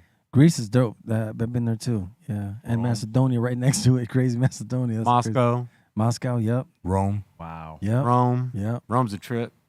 Love You know? Rome. Yeah. Every time I'm in front of the Coliseum, I'm like, Yeah. just eating a slice. I'm like, wow, I'm really here. I'm really here. Yeah, I actually got a picture in front of the Coliseum. Yeah, I always Yeah. look at that picture and I think the same thing. I'm like, damn, this is crazy. I've been to all these places. Because you they know? got a little pizzeria right there. So The picture you know. just reminds you physically that you were there because you could see many pictures of the Coliseum, the picture. Yeah. But when you stand in front of it, And you know what's a trip? you're at the picture. You Yeah. know what's a trip? What I like to see is people that live a regular life there, and this means nothing to Yeah, them. Yeah. they This see it shit every ain't day. shit to them. Like, Yeah. what the fuck? They're miserable. They're walking around. Got to get to their job at They McDonald's. working. Yeah, they. So You know, it's funny you say that because every time I'd be on tour somewhere and some kid I'd be like, yeah, I live in Linwood. Where's that? And I was like, that's right next to Compton. You live by Compton? Compton? You been there? And I'm like, yeah, man, Compton, man. Why? But to them, it's like this big old thing, Compton. Hell It's yeah, really 'cause crazy. It is. It's really crazy. it's worldwide. Yeah, it is. It may have always just been Compton, but Compton has made themselves into Compton. Galaxy, the galaxy, Compton. I'll tell you a crazy story. When I was matter of fact, I think we were backstage in either Greece or Macedonia, but I met these kids, and they were like, "Yeah, your music." It wasn't my music. It was Cypress Hill they were talking about, but they were like, "Your music is what we use when we go to war." And I'm like, "Huh? Whoa!" They would, Whoa. yeah. They said that they would use like "Kill a Man," and he just gave me like 3 or 4 songs that that was what they would do when they go fight, and so like they kind of like put like these South Central stories into like their world of that. That's why that's what made me really trip how the impact of hip hop is all around the world. Yeah. And like how people relate in different places to it and how they attach it to themselves. It's kind of out of your control after that. They just do what they want to do with the music. You know what I mean? So, but that was mind blowing. That was mind blowing when I started thinking, "Hand on the Pump" means this to us, and "Kill a Man" means this to us, and it was crazy. Whoa. Yeah, that's what I love about traveling. You get to meet different people and see different experiences. You know? Exactly. Yeah. And hear a lot of stories from people. Yeah. There's a lot of people who would come like, yo, your album got me through jail or, you know, or this or that.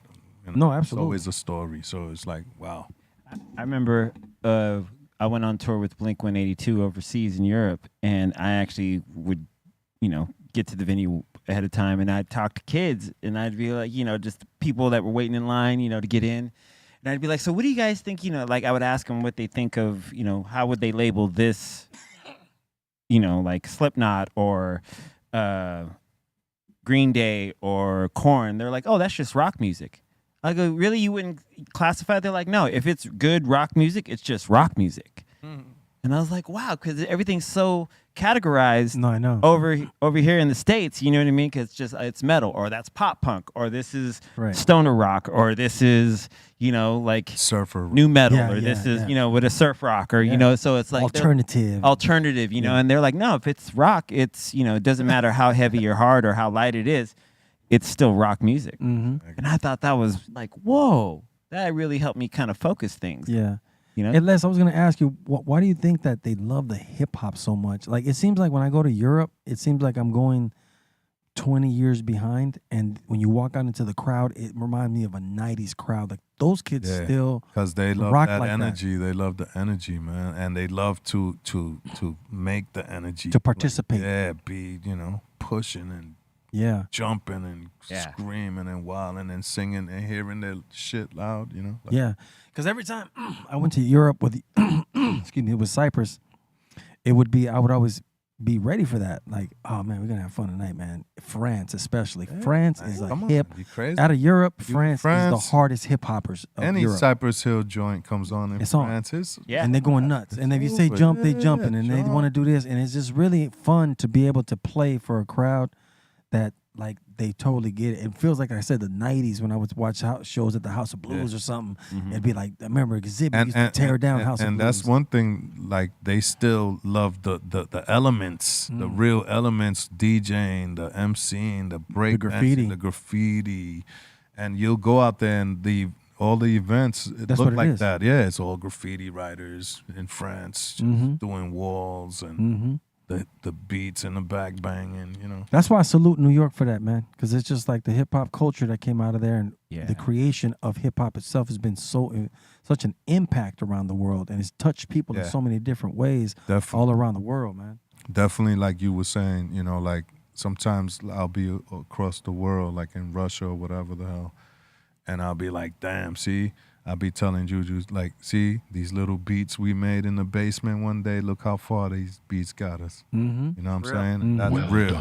And how much you've influenced. Like, you've influenced. Like, your records influence people to want to make beats, bro. Like, honestly, Beat Nuts is like, you think of making beats, like, and all your beats was like that. They was like for heads, like myself, C minus or whatever, we're hip hop heads. We recognize that, so it's also an inspiration. You inspire a lot of people to make beats. You know what I mean? Cheers. 100. Cheers to the nuts. It's in Absolutely. the name. Absolutely. Well, check it out, man. Thanks for the submissions, everybody. Keep them coming at BeRealTVContest@gmail.com. One more time, it's BeRealTVContest@gmail.com. And we will run them like we did these. If we don't get to them this day, the day you submitted, we'll get to it the next day. Don't trip. And now it's time to open the doors for the Insane Asylum. That means all of y'all, so get your comments, questions, shout-outs, and suggestions ready, man. Let's go, baby. Yeah. Open them legs. Welcome to the Insane Asylum. Let's do this. All right, let's do this. First one up, we got Uncle Lino saying happy birthday to Kobe Bryant. Yes. Happy birthday, Kobe. Happy birthday, Kobe. Every time I make a shot somewhere, I always say Kobe. Kobe. Straight up, bro. Cheers, Kobe. Legend. Hey, you know what? Before we go on, my mom used to love Kobe. I don't know if people knew this, but he talked really good Spanish. And he would come on Channel 34, like the Spanish channels, and my mom would sit there and watch him talk. She was amazed by him, like the way he actually spoke very good Spanish. Hola, amigos. Yo estoy aquí. Yeah, Kobe. Buenas noches. And then you think like, damn, like what? Like homeboy's that? just talking, bro. I don't know if he learned it in France or where he learned it, but he talks very good Spanish. So my mom was a big fan of Kobe just because she was just to see how he talked. He expressed himself so well and talked so well. So much love to Kobe, man. Rest in peace, man. That's problems. And we got Alberto up in here asking Julio G, did you ever work with DJ AM? I didn't work with DJ AM, but I knew him through Everlast and a couple of other people. But I had a lot of respect for DJ AM. Yeah. And we always had really good conversations. Like a couple of times we did talk. It was all hip hop talk. All old stuff we were talking about today. He asked me about all that stuff. Hey man, when you was back at 1580 K, ooh, how was this and blah blah. And I would tell him little stories and stuff. But yeah, I used I hung out with him a couple times, and like hung out with him with Everlast actually. So yeah, rest in peace, DJ AM. That was a sad one, man. He was a good dude. Very good dude. Very good dude, man. Yeah. Very innovative too. He was. We used to have the best music talks as well, and DJ'd a few gigs with him. That dude. I mean, he changed the game, dog. You got to give him respect, man. He brought stuff into the DJing game that people wouldn't play at a party. Yes. Or probably would have skipped it, and I would have said, I'm not gonna do that. But he was the one that brought that different element, and mixing a whole bunch of different stuff, rock with this and that, and he mixed a lot of stuff up, man. He was the first person doing like open format in the Hollywood clubs when everyone like he was playing like real shit, and it was dope. And he was like doing wordplay of from. He would go from if a hip hop song mentioned a rock group, he would cut right into the rock group. Right. And everyone would just be like, oh, like those who caught on were like, oh, this dude's fucking This amazing. is amazing. Yeah, I never heard this before. Yeah, who would have thought of playing Aerosmith right now? Yeah, in the exactly. middle of Hollywood right now, right? But the way he did it, Yeah, would man. be really fucking dope. That we'd come out of it too and just be like, damn, this little dude. Yeah, he was really good. That guy, he Yeah. DJed so good, man. He was skilled, man. He was fun to go. I'd love to be at a party where he was at for sure. Woo, man, it was a good I time. don't want to do nothing. I said, go ahead, man, you do it. You know what I Yeah, mean? dude. Get busy. Hell yeah, that's DJ AM For Shout sure, out- man. Shout out to Homicide as well. What up? Yeah, Homicide too, yeah. Homicide. We got Utah Hawk up in here saying Julio G is a kick-ass guest host. Love hearing Julio break it down. Well, I do want to say something. I apologize. I do talk a lot. That's all good. But I say sorry because sometimes I think people take it the wrong way. It's because I work in radio and I'm used to kind of like running the whole thing and controlling because I'm not used to having other guests all the time. So it's like I have to get kind of used to this. You know what I mean? But I'm having a lot of fun doing this. So I appreciate B-Roll having me sit in for him. So we'll see. We'll be back next Tuesday, but I think B-Roll will be back too. So Hell it'll yeah. be a lot of fun. Thank you. I appreciate the love, man. You don't have to apologize though. It's great. Hell yeah. I'm stoked. We got Top Shelf Cannabis up in here saying Psycho Les the other day on Twitch, you was killing it with the freestyle mix. Yeah. No doubt. What's your go-to right there? What's your go-to, We Les? got- What's the we- jam? What's like your we- jam we- in the freestyle game? Uh, What's like your thing to go to? I mean, it depends, man. When I'm DJing, I just it depends. you I'm know. going Silent Morning all day, Stevie B all day. I'm going Expose I all mean, day. we I'm could starting take one we of could them take three. it there. If y'all want to see it, Hell yeah, that's or the want to shit. hear it, we'll Bring take it. it there. And then Hanson and Davis, Hunger for Your Love. Ooh, Yep. another one I love. Shannon. Hungry Yep. for your bones. Yeah, Music play. that's right. We got E-Zone up in here saying I'm packing everyone's orders and sending out the winter boxes that got returned. Some of y'all put the wrong address in and some boxes got returned to me. This is true. There's It a was package. high and hungry. True. I was here when the package came back to E-Zone. He was like, why? We got Marcus up in here saying I got kicked out of the House of Blues at the Far Side show for smoking weed in the crowd. What year? Ooh. What Yeah, year that's was got to be back in the day. Oh, back in the that's- day, huh? That's like, Are they back together now?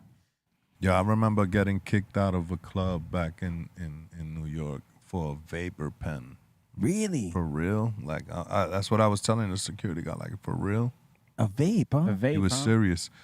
And then it turned out that I came back another time and it was like, no, Psycho Les is banned from this club. Word? Yeah, and I was like, wow, you guys really, really had like a meeting backstage, like, and put my picture up and said, like, everyone, like, this guy's banned. Whoa. For real, because, like, I was like, wow. I would have showed up with 50 Puerto Ricans next time. I'm trying to vapor figure pen. Remember who this, went less remember is out. this, a vapor pen. Damn. Yeah, but New York don't be playing though. That's why New York is Come on, his man. own little trip, man. Are you still banned to this day? I'm probably am. Damn, we need to go back. Nah. Like, nah, fam. Nah, he banned them now. Word. I ain't never going there. That's what I told him. That's what I told her to do. I was like, you banned me from the club. I'm like, all right, you banned on the streets. That's like, it. for real. Step out here. Yeah. That's right. Then you just vaped as you walked off. And then I told him, squeeze. As he vaped. And we got American Girl up in here saying some of the clean versions are superior to the dirty versions when you guys were talking about music. Mm-hmm. You know, sometimes that can be true. I'll tell you one that went backwards. Hmm. So Snoop Dogg tells me, I go see Snoop Dogg at a studio one day, and he says, I go to smoke with him because when I see Snoop, we kind of pull to the side and smoke. He knows I always got fire weed, so we're smoking. It's him, Superfly, and myself. And then Snoop tells me, I got this song you're going to love. This is before Blue Carpet Treatment comes out. He tells me, this song you're going to love. It's called Vato. I'm like, what? Oh, okay. And he's just so excited about it. He's so excited, Snoop, to tell me. He starts just, Vato, you wouldn't tease. Oh, he starts telling me the hook. And I'm like, oh, okay. No beat, no nothing. Just him. Right. I'm like, okay, Snoop, that's cool. Okay, well, let me know when you get it, and, we'll see what it is, and cool. You didn't seem too excited. I didn't know what it was. He just singing me a hook real quick. And like, man, but he's excited. He's like, man, this song's going to be it, man. Trust me, dog. Oh, man, it's called Vato. And okay, cool. So now the song's done. So he sends it to me. And he goes, man, you the first one that got it, man. It's all you. I said, no problem. I'm on 93.5 KD at the time. So he gives me the clean version. I play it at 5 o'clock, prime time. I said, I'm going to play it at 5, and I'm going to play it like 3 times. Play it at 5. This is a clean version. The clean version comes on. I had the speaker up. And I don't know why when the couple of curse words were taken out, it sounds like he's talking shit about Hispanics, or it sounds like something to the effect of talking some shit. Oh, no. So now I'm listening with the speakers up loud in the room. And I'm like, uh-oh, wait a minute. Why would Snoop do this? Like, right? I don't think so. I'm not. But now it gets to the hook. And now Pharrell comes in and he's like, Vato, you wouldn't leave. So he sounds kind of like he's mocking Hispanics. Oh. But I know that he wasn't. Yeah. But in my ears, I'm like, oh, they're not going to take this good, bro. So as soon as I put the first 2 or 3 calls that I picked, the song's not even over yet. And they're already like, Julio G, man, why are you playing this? What is this? I'm like, uh-oh. Oh, Snoop. We got a problem. So song's over. I don't play it 3 times. I played it once. I got Snoop on the phone, 911. Hey, bro, this is not it. And for some reason, it's in the beginning. It's just like a curse word or 2 that are slid out of there that made the song sound like he's saying something different. And so that's how that whole process went about. When I talked to him on the phone, he goes, "What do you mean? I'm not talking shit, man. I'm showing love. I'm saying that the dude, this Mexican dude, watched me bang on these dudes. That's what I'm saying. That's what Vato is about." I said, "That's not what it sounds like, dog." So, but the Pharrell part, you're gonna have to fix that. And so that's how the whole concept, that's how the whole idea came about to get Be Real. Because at first I was gonna tell him to do Little Rob. I said, you got to get a Mexican dude on the hook, dog. You can't be Pharrell doing that, man. It just don't sound good, bro. And so, but I said, but you know what? You should call Be Real, because Be Real's like more known like that, and it would have been better, what you call it. And that's how that whole song came about with Be Real on it, because really Be Real came and saved Snoop. So then he did the video. Then he did the video with him, and everybody shaking hands, and it's all love, because it really started a little trip with Snoop in the beginning, because people didn't understand the song, and I didn't even want to play it again. I was like, I don't even want to play the song again, man, because it's people taking it the wrong way. You know what I mean? So yeah, for real, man. It was we didn't want none of that. So that's how that came about, where Be Real ended up on that song. I wish I could find that version with Pharrell on it. I'm gonna see if I have it somewhere at the house, but I did have the original copy of it. On YouTube. But that's what I tell you about those. That's what we're talking about, the reversing the words and all this kind of stuff. Yep. Sometimes it can go the wrong way too. You take some stuff out and it makes it sound like it's something different. Like something else. That's crazy. Wow. And we got Jamie up in here saying, I think because of social media, people get so famous so fast. The artists don't get that time window to get famous and separate from their street life to accommodate to their new artist music life. In regards to when we were talking about like just about the streets and how the rap game is today. Okay. Yeah. Well, I mean, yeah, the blow up time is now exponentially quick. But do you think it has anything to do with they were just banging on each other? Because this is not even.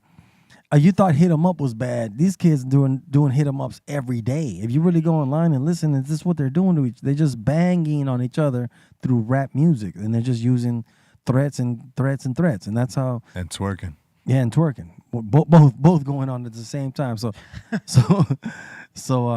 I don't know, man. I just, like I said, twerking with a machine gun. Yeah, they're doing a little too much, so I hope they figure it out, man, because this is not good for hip hop. And we got Soul King up in here saying they need the Dr. Greenthumb show on the next GTA radio. Let's do it. Hell yeah, that'd be fun. I love Grand Theft Auto. Let's do it, man. Hell yeah, that's so dope. Radio Los Santos, let's go. And we got Mur Eats up in here saying, I feel Griselda brought back hip hop. They did. They did. Yeah. For me at least, I enjoy it because I get to hear. I enjoyed Nas's last 2 albums that he did with Hit Boy. I personally enjoy them. They might not have sold a whole bunch of records, but I listen to them often. Yes. I just enjoy that old school style. Not I don't want to even call it old school. I actually like that the progression that these guys have gone in their later years because I admire the wordplay and how they still style in it.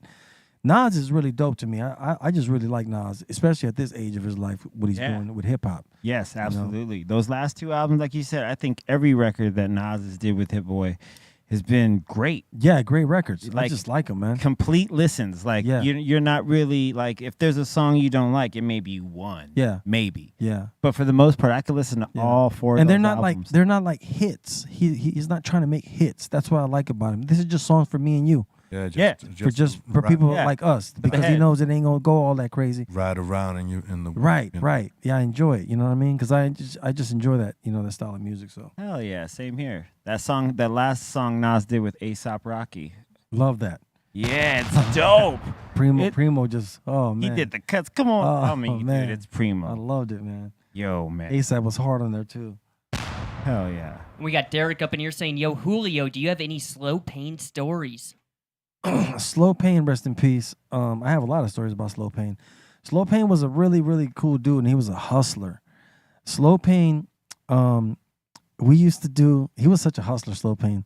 We used to do when I was I want to say hurting for money, but I was not doing good. I needed some money. Mm-hmm. I used to do $200 sessions on Sundays at our G Spot Studios in Almonte. So anybody could show up.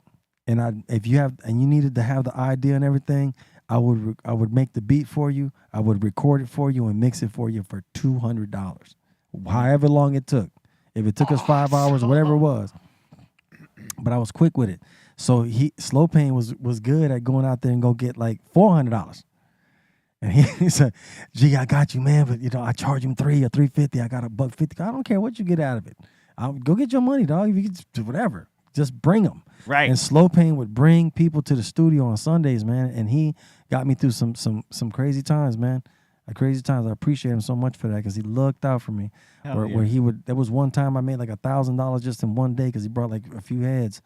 And they're like, "Hey, this dude want to do. He got 300. This dude got 400. This dude." And they just, okay, cool, make a beat, and they just boom. I made an EP for these guys from 18th Street. That's why I have a lot of love with 18th Street is because of this one. It's like a classic. It's like a hood classic from my boy Bugsy, and those were the $200 sessions we used to do.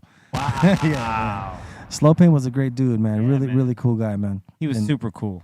Yeah, and I just liked working with him. He really loved hip hop. He was really a hip hop dude, but he just rapped his like kind of cholo style in a way from Pico. But that was just his thing. But he had a great voice and he's just a good dude to be around. Always a good guy, man. Good energy. Man. Rest in peace to that brother too, man, for real. Slow Pain, for sure.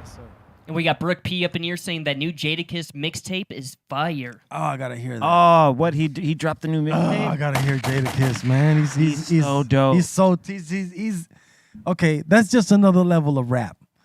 That's just Jadakiss. Let's be clear. Jadakiss is the kind of rapper that other rappers just don't want to be around. You don't want that smoke, dog. You just don't want that because he just. Man. I don't know how he does it. Why he's so dope because he doesn't say a lot of words. I just think that he describes things in the minimal amount of words, and that's what makes to me a dope MC is when you can say so much in 4 words, where you describe something where you know what I mean, and that's what I think is really good about him. But damn, Jadakiss, he's hard, bro. Man. His style is just so on point, man. Anytime he gets on anyone's beat, it's always like the verse you got to watch out for. For sure. Ever since the Benjamins, For sure. For sure. you know, For sure. He wrote. Didn't he write Puffy's verse? He wrote Puffy's Yeah, verse. he did write. And, What? and When the you hear other- it, it sounds like Jada too. Like, yeah, the other day, I seen Puffy perform the Benjamins, and it's like he just has to say 2 words, and the crowd is like, "What y'all wanna do? Wanna be ballers?" shot He's like callers, dancing. brawlers. He's like, he don't even gotta sing no more. The crowd is like, damn. he said 2 words, and It's crazy. like Crazy. Norris. Oh my God! He says, "Some on your Hot 97." That's my word. Oh, Women man. and women with their own condominium, 5 plus 5, 2 drop millenniums. Oh my It's God! all about the Benjamins. What? Wow. That was hard, and that beat was so damn hard, bro. That beat was so hard, bro. That's what I'm talking about, hard. Yeah, Jadakiss is gotta back- Jadakiss is he's a good example of like sometimes you don't have to just be all the hits all the time, dog. You Nah. can have a longevity in the rap game if you just have dope shit. And Yes. people will always the one thing that is true is that dope shit cuts through. If it's dope, people will tell other people Alright, about it. So I got to translate that. That just means hits. You don't have to have hits, but if you're making dope shit, you're making hits. Yeah, that's true. I mean, that's the dream, right? To like make something so dope that it becomes that hit, right? Yeah. I That mean- people Or even like, that street hit that's Yeah. known by people. mean- Not everything is a radio record all the time. I mean, like I tell people a lot, man, you got to start believing like, yo, I don't even know how to make whack shit. Like, Yeah. Mm-hmm. for real. Yes. Like, Yes. I don't even know where to begin to do Yeah. whack shit because I'm not going to be in the studio doing that. Or it'll never you know? come out. Yeah. Yeah, Yep. it'll just you'll never hear it. It'll be dissolved into another idea. You know what I mean? It is. That's how you do it. Yeah, man. I'm sorry. Go ahead, guys. And we got Cyber Hangman up in here saying some of the good DJs I listened to back in the 90s and early 2000s are no longer working for mainstream radio. Yeah. That's true. They don't want to Yeah. pay no more. They had to Yeah. pay the money. They don't want to pay it no more. Hey, man, we used to get paid well. Yeah, they don't pay that no more. I feel bad for radio DJs today. They get basically nothing. Nothing, dude. Yeah, they Minimum get wage. they flip it on them and use them and say this is an opportunity for you, right? Yeah. Because Yeah. you get to be on our station and we giving you that look, They and that pimping helps you get other shit out here. Pimp. So they kind of yeah, exactly. That's what they're doing. That's what they're doing. But you know what? A real DJ will take that job and turn it into his own thing, you know? Mm-hmm. I mean, that's what you can do. You know, you can, like I said, you can do that, or you could just be like, you know, hey, I'm on Twitch doing my own thing, and, Yep. and you can flip it that way too. It's that's what I like is you have other options today. You don't just have to be on the radio. Yep. You can make yourself very popular without even being on the radio nowadays. I mean, that was big back then. Back then, being an intern or something was big. Mhm. Like, Oh yeah, I would Yeah. see them at record labels all the time. At, you know, just interns, just in there. And next thing you know, 10 years later or something, they're like half of the label's owner yeah, or doing some other big things. You Yeah. know, like, that's true. oh, you got to start somewhere. There are many avenues, as you stated. What's your guys' favorite avenues? In what way you saying it? You want to get some stuff out. You want to break a record right now. Well, how are you going to break a record? First, you got to find what you're looking for and what you're gonna do. You got to have it. You have to have a setup, and that's what happens sometimes with people. They don't set things up correctly, but you always have to have a setup. Okay, so you have that record, cool, it's hot. Okay, so now do you have the second record after that? You gotta kind of be ready for that because what if it's hot and it goes and you don't have that second thing? Because that second thing is gonna keep that momentum going for you to get you like, oh man, you gotta listen to this guy. So you always got to at least have the second thing on deck, like something that you can go to just in case this one pops. You have something to be, ready with on the second. You need a nice little stack. Yeah, you do. Yeah. You do. Nowadays you do because things are like this. Boom, boom, boom, boom. You got to set them up. Don't. So you got to have kind of your package together. Yeah. And then you got to figure out how you're going to make it all make sense at one time. So I'm going to hit the internet, I'm going to hit this, and I'm going to do this show with this show, and I'm going to tie it into this thing I'm going to record the whole thing and make a little story about it and drop it here. So it all pop. You have to kind of have a setup. That's my best advice I can give to somebody that's trying to do something like that. You know what I mean? Got to have vision. I mean, the hits was pouring in back then. People who had hits back to back. It was just coming in. The energy, As you were making the songs, you were thinking like that. energy was good. Well, it's because the bar was high. You know, and we sexualize. That's what I mean about competitive radio. Yep. Yeah. That made the bar high. So when you hear Dawes Effects, you're like, oh, Right. that shit hard. No. I gotta come with some shit. You gotta Because you know you gotta play in that ball field. You're not this other shit you trying to do over here. You can't sell that to you. Gotta did you just hear EPMD's new shit? Yep. Like, and it just dropped right after these dudes. So that made everybody have to step their game up, and it kept now today everybody sounds like the same. So now everybody can do it. That's kind of what makes the difference of that time and today. You know what I mean? Correct. And we got Naeem up in here saying, Psycho Les, what advice would you give to aspiring producers who want to remain independent? You know, hey man, get a website and just pump your beats out. You know. Hold your publishing and don't let that go, and be on top of your publishing. Be on Yes, top of that. Yes. That's man. Before the beats and all that shit. Fuck all how good your beat sounds. Make sure your paperwork and your publishing is straight, and you own and got full rights to that company and what you're doing. That's the most important thing. One day you'll sell it if you want to, but hold on to it. That's precious. Yep. Of course. And we got Alberto back up in here saying, Julio G, did you ever know Skilo? And is it true that he produced his own album? I've never personally met Skilo, but I loved his record. I don't know much about Skilo, so I can't speak on him too tough. And we got Top Shelf Cannabis up in here asking, Julio G, have you ever listened to Love Bug Starsky? He used to of DJ course. with Red Alert back in the early 80s. Of course. I'm trying to remember what record that was that I had. It was on Fever. It was on Fever Records. The bomb. Love Bug That bomb. Starsky. That bomb. I think it was the that bomb. one. They- Yeah, they give- yeah. I love Bug Starsky and that whole. I love that whole old school era. That the ones that didn't get their props, the Fantastic Five, the Cold Crush. Yeah, Grandmaster Caz. Grandmaster Caz, yeah, like that whole era of those guys. I love going back to Wild Style Yeah. and just seeing all those guys because man, that's just the beginning of hip hop. It Shout was so out, pure, man. shout out Prince Whip Whip. I was just talking to him. He might be coming through. Yeah, he used to live in L.A. for a long time. We used to. That's my boy right there. I love Whip, man. Like Another. OG. Like when you talk about the beginning of hip hop and like, you know, like drawing up the blueprint and all that for a lot of rappers and hip hop, like Prince Whip. Yeah. And he's Puerto Rican, so that meant a lot, you know. That's what inspired me was those guys. Him, Ruby D.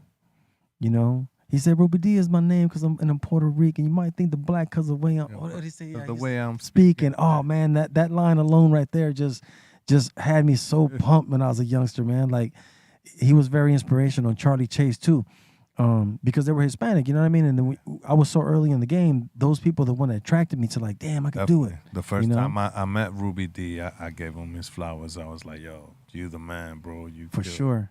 You inspired a lot of young kids in the hood to be like, yo, I could pick up the mic For too sure. and talk shit. For sure. Body- Because he had that little body, attitude, yeah, that yeah. little Puerto Rican motherfucker, yeah, like, yeah. Rudy is my name and I'm a Puerto Rican. You might think I'm black by the way I'm speaking. Oh, that shit was so hard, bro.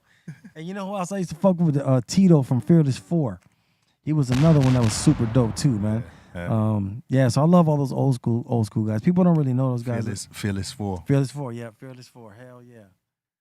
And we got Hey123 up in here asking, Julio, top 5 DJs. Who are they? Oh, top 5 DJs. See, that's hard. That's a little hard because I'm not out there enough to tell you top 5 DJs. But me, I love Jazzy Jeff. Jazzy Jeff. Of course, Tony G is always gonna be my top. DJ Melody. I'm gonna put him on 3. Melody. DJ Melody, man. Yeah. DJ Melody. Hell no joke. yeah. What up, Mello? Yo, Mallow is nasty, people. Yeah, dog. man, crazy, Like, nah. crazy, stupid, crazy with it. For real. Yeah. I'm gonna put up there. Kid Capri. I love watching Kid Capri play. Always enjoy that. That Yeah. guy is really, really good at doing him. Like He got great energy. he just the way he goes into records and stuff.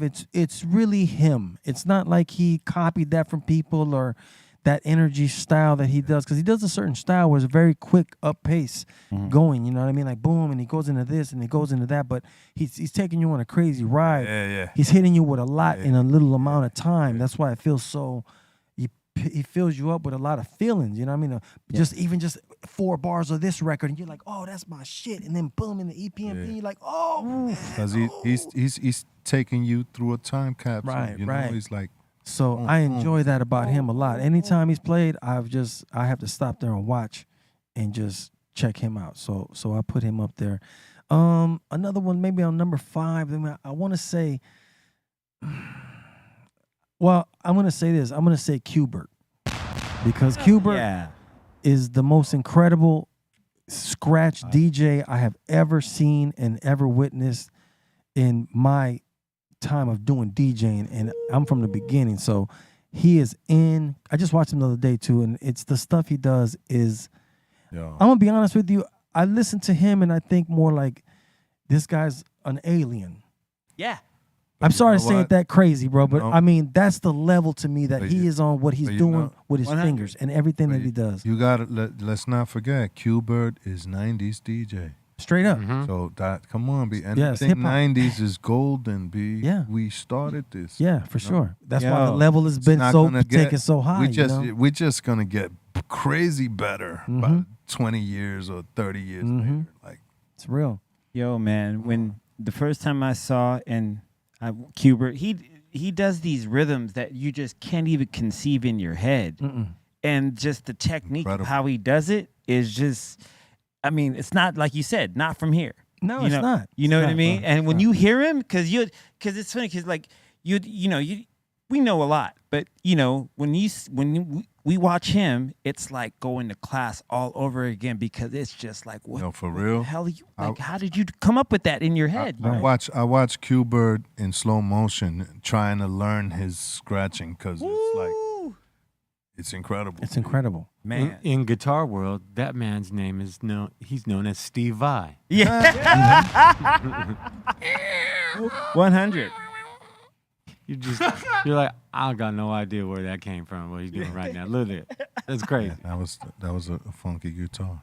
Yeah. I'll tell you about Qbert. Thing about him that he can do it without the fader, and that alone he will destroy you. Without a fader, he could just do a hand motion scratch, and that's that. I'm telling you, like for me, because I love scratching and I love that style. I grew up doing that. I really appreciate that guy a lot because of what he does. I think it's just like I said, he is so advanced. I really don't think he could get the proper. I don't know how to say it, but the proper like.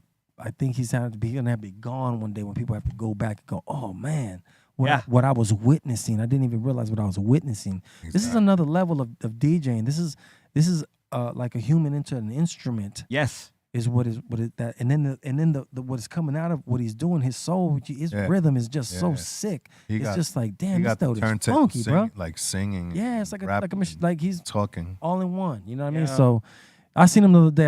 I had to stop the video. I was like, I can't. This guy's.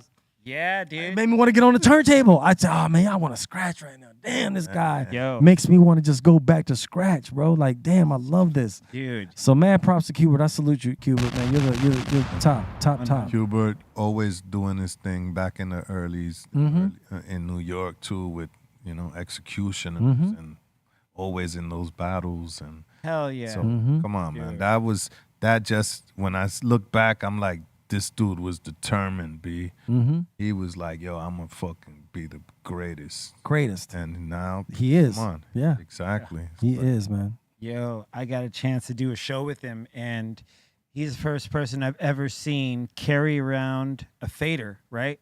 And he just constantly is just doing motions while he's in conversation and he's just like, He's on that. Huh? He's just Wow. like, anyway, so I was man, great set. Just be like, yo, this dude's really just. You know what it is? People got inner rhythm. And I could be talking to you, but I could be like so I could be thinking about some scratching or something, but I'm still here. Like it's just that inner rhythm that's always gonna be there. Like Dude. And he was it's amazing to watch him work, man, because, he was, because right before he goes, yeah, I'm gonna go fuck around for a little bit. And he just walks on stage and he destroys it for 3 hours, just doing the illest cuts and cutting to the craziest stuff. And he's just like, you're just listening to this, like, And that's an ill Man, name it's too, crazy. Cubert, because that's an ill video Yeah. game from the classic. Yeah, Yeah. right. That's an ill name too. That's for real. That's one of my favorite video That's for games, real. too. They're all from the Bay, right? Yep. Yeah, that's the Bay though. Invisible. The Bay's got his own flow and his own style out that there. character was ill, the Cubert character, right? That was a good video That game was a too. good- Yeah, Mixmaster Mike, Classic. Hubert, Shortcut, Apollo. Yo, Shortcut is Shortcut is awesome. Oh, he's Sick crazy with it. too. He's Sick crazy. with it. Crazy. Yeah. There's a lot of good dudes, man. There's a lot of good guys out. Shout out to DJ Newmark. I just seen some of his the other day. He was killing it too. I was like, man, Newmark. Newmark so is good. so Gotta good, get bro. you up here. What up? Yeah, Yeah, man. Hell yeah. Yeah, shout out to the Beat Junkies as well. Oh yeah, Beat Junkies of course. Always. Big Rat. And we got Eric up in here saying Julio G, the GOAT. He's saying, Julio, I miss those Friday night West Coast cuts. West Side Radio, of course. Yeah, those are fun, man. West Side Radio on Friday nights is I ran into a guy the other day that he was in prison and he tells me, man, you don't even know, man. You used to have us just on lock, man. Like we wouldn't even want to get in trouble on Fridays because the guards would let us just play that shit loud. And man, we used to just be listening, man. Like you used to have the whole jail. It's like if you ever go to jail, you good. I'm like, for real? Thanks, bro. But I don't want to go. I don't want to be in no jail. I said, I don't want to be in no jail, bro. But I appreciate that. Yeah, it was a lot of fun on Friday nights, man. And a lot of music got broken through there. So that's a lot of that West Coast that you call classic today came out of West Side Radio. So much love, man. Thank you. In the last super chat of the day, we got Western Goods up in here saying Filipinos are some of the best DJs in the world. Absolutely true. I was just gonna say that. I wouldn't Yes. argue. Yes, 100%. I was gonna just say that. What's Is there cool a about reason for Hubert? What's cool about Hubert and all them guys, Rhett Matic and Icy Ice and all the guys, and the other ones from the Bay too, Shortcut and everybody, is that they were able to. That's what I love about hip hop. They were able to come into hip hop, but they respected it, Mm-hmm. right? They respected it because they came in and said, "We're gonna do some dope shit," and they did dope shit, and to the point that they have the dopest. There's no question that Hubert is the best scratcher alive. Period. I've not seen nobody's gonna touch that. There's no questioning that. Yeah. So he got that crown. That's what they got in hip hop. They got that in hip hop, dog. Yep. You know what I mean? And so you got to respect that. They love the culture. That's what I love about the I don't want to just say the Filipinos, but it's just like I guess I would say Pacific. Well, no, Yeah. I wouldn't even say. You know what I'm talking about. Hubert is more than Filipinos. Like he's taking out everybody. Yeah. I'm just saying that. Dude. I'm just saying their culture has came in and they've always respected the game of it. So and they brought a lot to the game, to the Yes. table of it. You know what They I'm saying? did. And to the DJing culture, absolutely, bro. There's no question about that. Hell yeah. You know what I mean? So I salute all my brothers out there that have been getting down, man, because y'all took it to a whole other level. That's for sure, man. The Yes. shizzle. And then, honestly, on the radio, I was the first one to start bringing them onto the radio. DJ Icy Ice, I was the first one to put them on the radio because I wanted the Yo. Filipinos in LA to have like their guy. Icy Ice is my dude, B. Ice, Great guy. dude. Oh, he's incredible too. Great guy. He got some joints like Oh yeah, One of the good, best. Good mixes. yeah, for sure. Oh, yeah. Oh, I used to throw some incredible parties in the '90s, bro. Legend. His parties was crazy. The Legend Party. Yeah, dude. those are fun, man. I used to go to a few of those, man. Those are really popping. Man, that's where you'd see people gigging to Planet Rock on +8. You know what I mean? Yeah. They would, man. Yeah, absolutely, man. That's my kind of party right there. Absolutely, man. So was that it for the for the Insane Asylum? Yeah, that seems to be it. All right, Oh, cool. yeah. Well, thank you to everybody for tuned in today. I was glad to be sitting here today. B-Real will be back next week. I'll be back next Tuesday. Shout out to everybody tuned in and checking us out. We appreciate you. Much love. And C-Minus, you got any shout outs, bro? Thanks to everyone. Thanks, Julio, Steph Tone, Les, the Treehouse crew. What's up, Dom? What's up, Rob? What's up, Colton? What's up, Dro? Thank you to everyone. The Kitchen Sink crew. Tomorrow morning, I'll be doing Hip Hop Wednesdays on my Twitch channel. So go there at 9 a.m. And then tomorrow, Godfather will be here. So, it'll be another insane edition of the Dr. Greenthumb show. DJC-com. Go get the new What Do You Mean hat. It's a limited edition. And word. Thank you, everyone. I'll see you guys tomorrow. Cycle easy. Yo. Shout out everybody on the check. It's Tuesday. You know, we're about to get into this whiskey mix. And thank you, Karina. Yeah, Karina. Karina, word up. Franco. And word. Let's keep it moving. Word. Squeeze. Shout out to the Insane Asylum. Thank you guys so much. Shout out to Ray Morning Shot Films. Shout out to the Dominator. And also, don't forget, we got the Insane tracksuits out now. Yes. Get them at insaneclothingco.com, and it's part of the Mr. Cartoon collection, so check them out. I need one. And Steph told me we didn't get Steph, man. Steph ain't saying. XL. Any shout out, Steph? Yeah, man, what up? Shout out Mark Sargent, Karen B, David Weiss, everyone in all things FE. Shout out to you, Julio, C-, Les, Colton, Ray. We're doing a new playthrough for this Friday. It's going to be Rapture off the Saturday Night Wrist record. Yep. And the Dominator, Pedro, Karina, Franco, everybody in the Insane Asylum, the Twitch Ward, and all the, well, I don't know, all the Discordalies. I don't know why every time I think of Discord, I'm like, what? Yeah. all y'all Discordalies. And y'all have a great week. I'll see you again on Friday. And that's it. There it is there, man. Well, thank everybody for tuning in and checking us out. Like I said, Julio G and the whole crew, we up out of here. Peace, Be Real TV. Yeah. Yeah.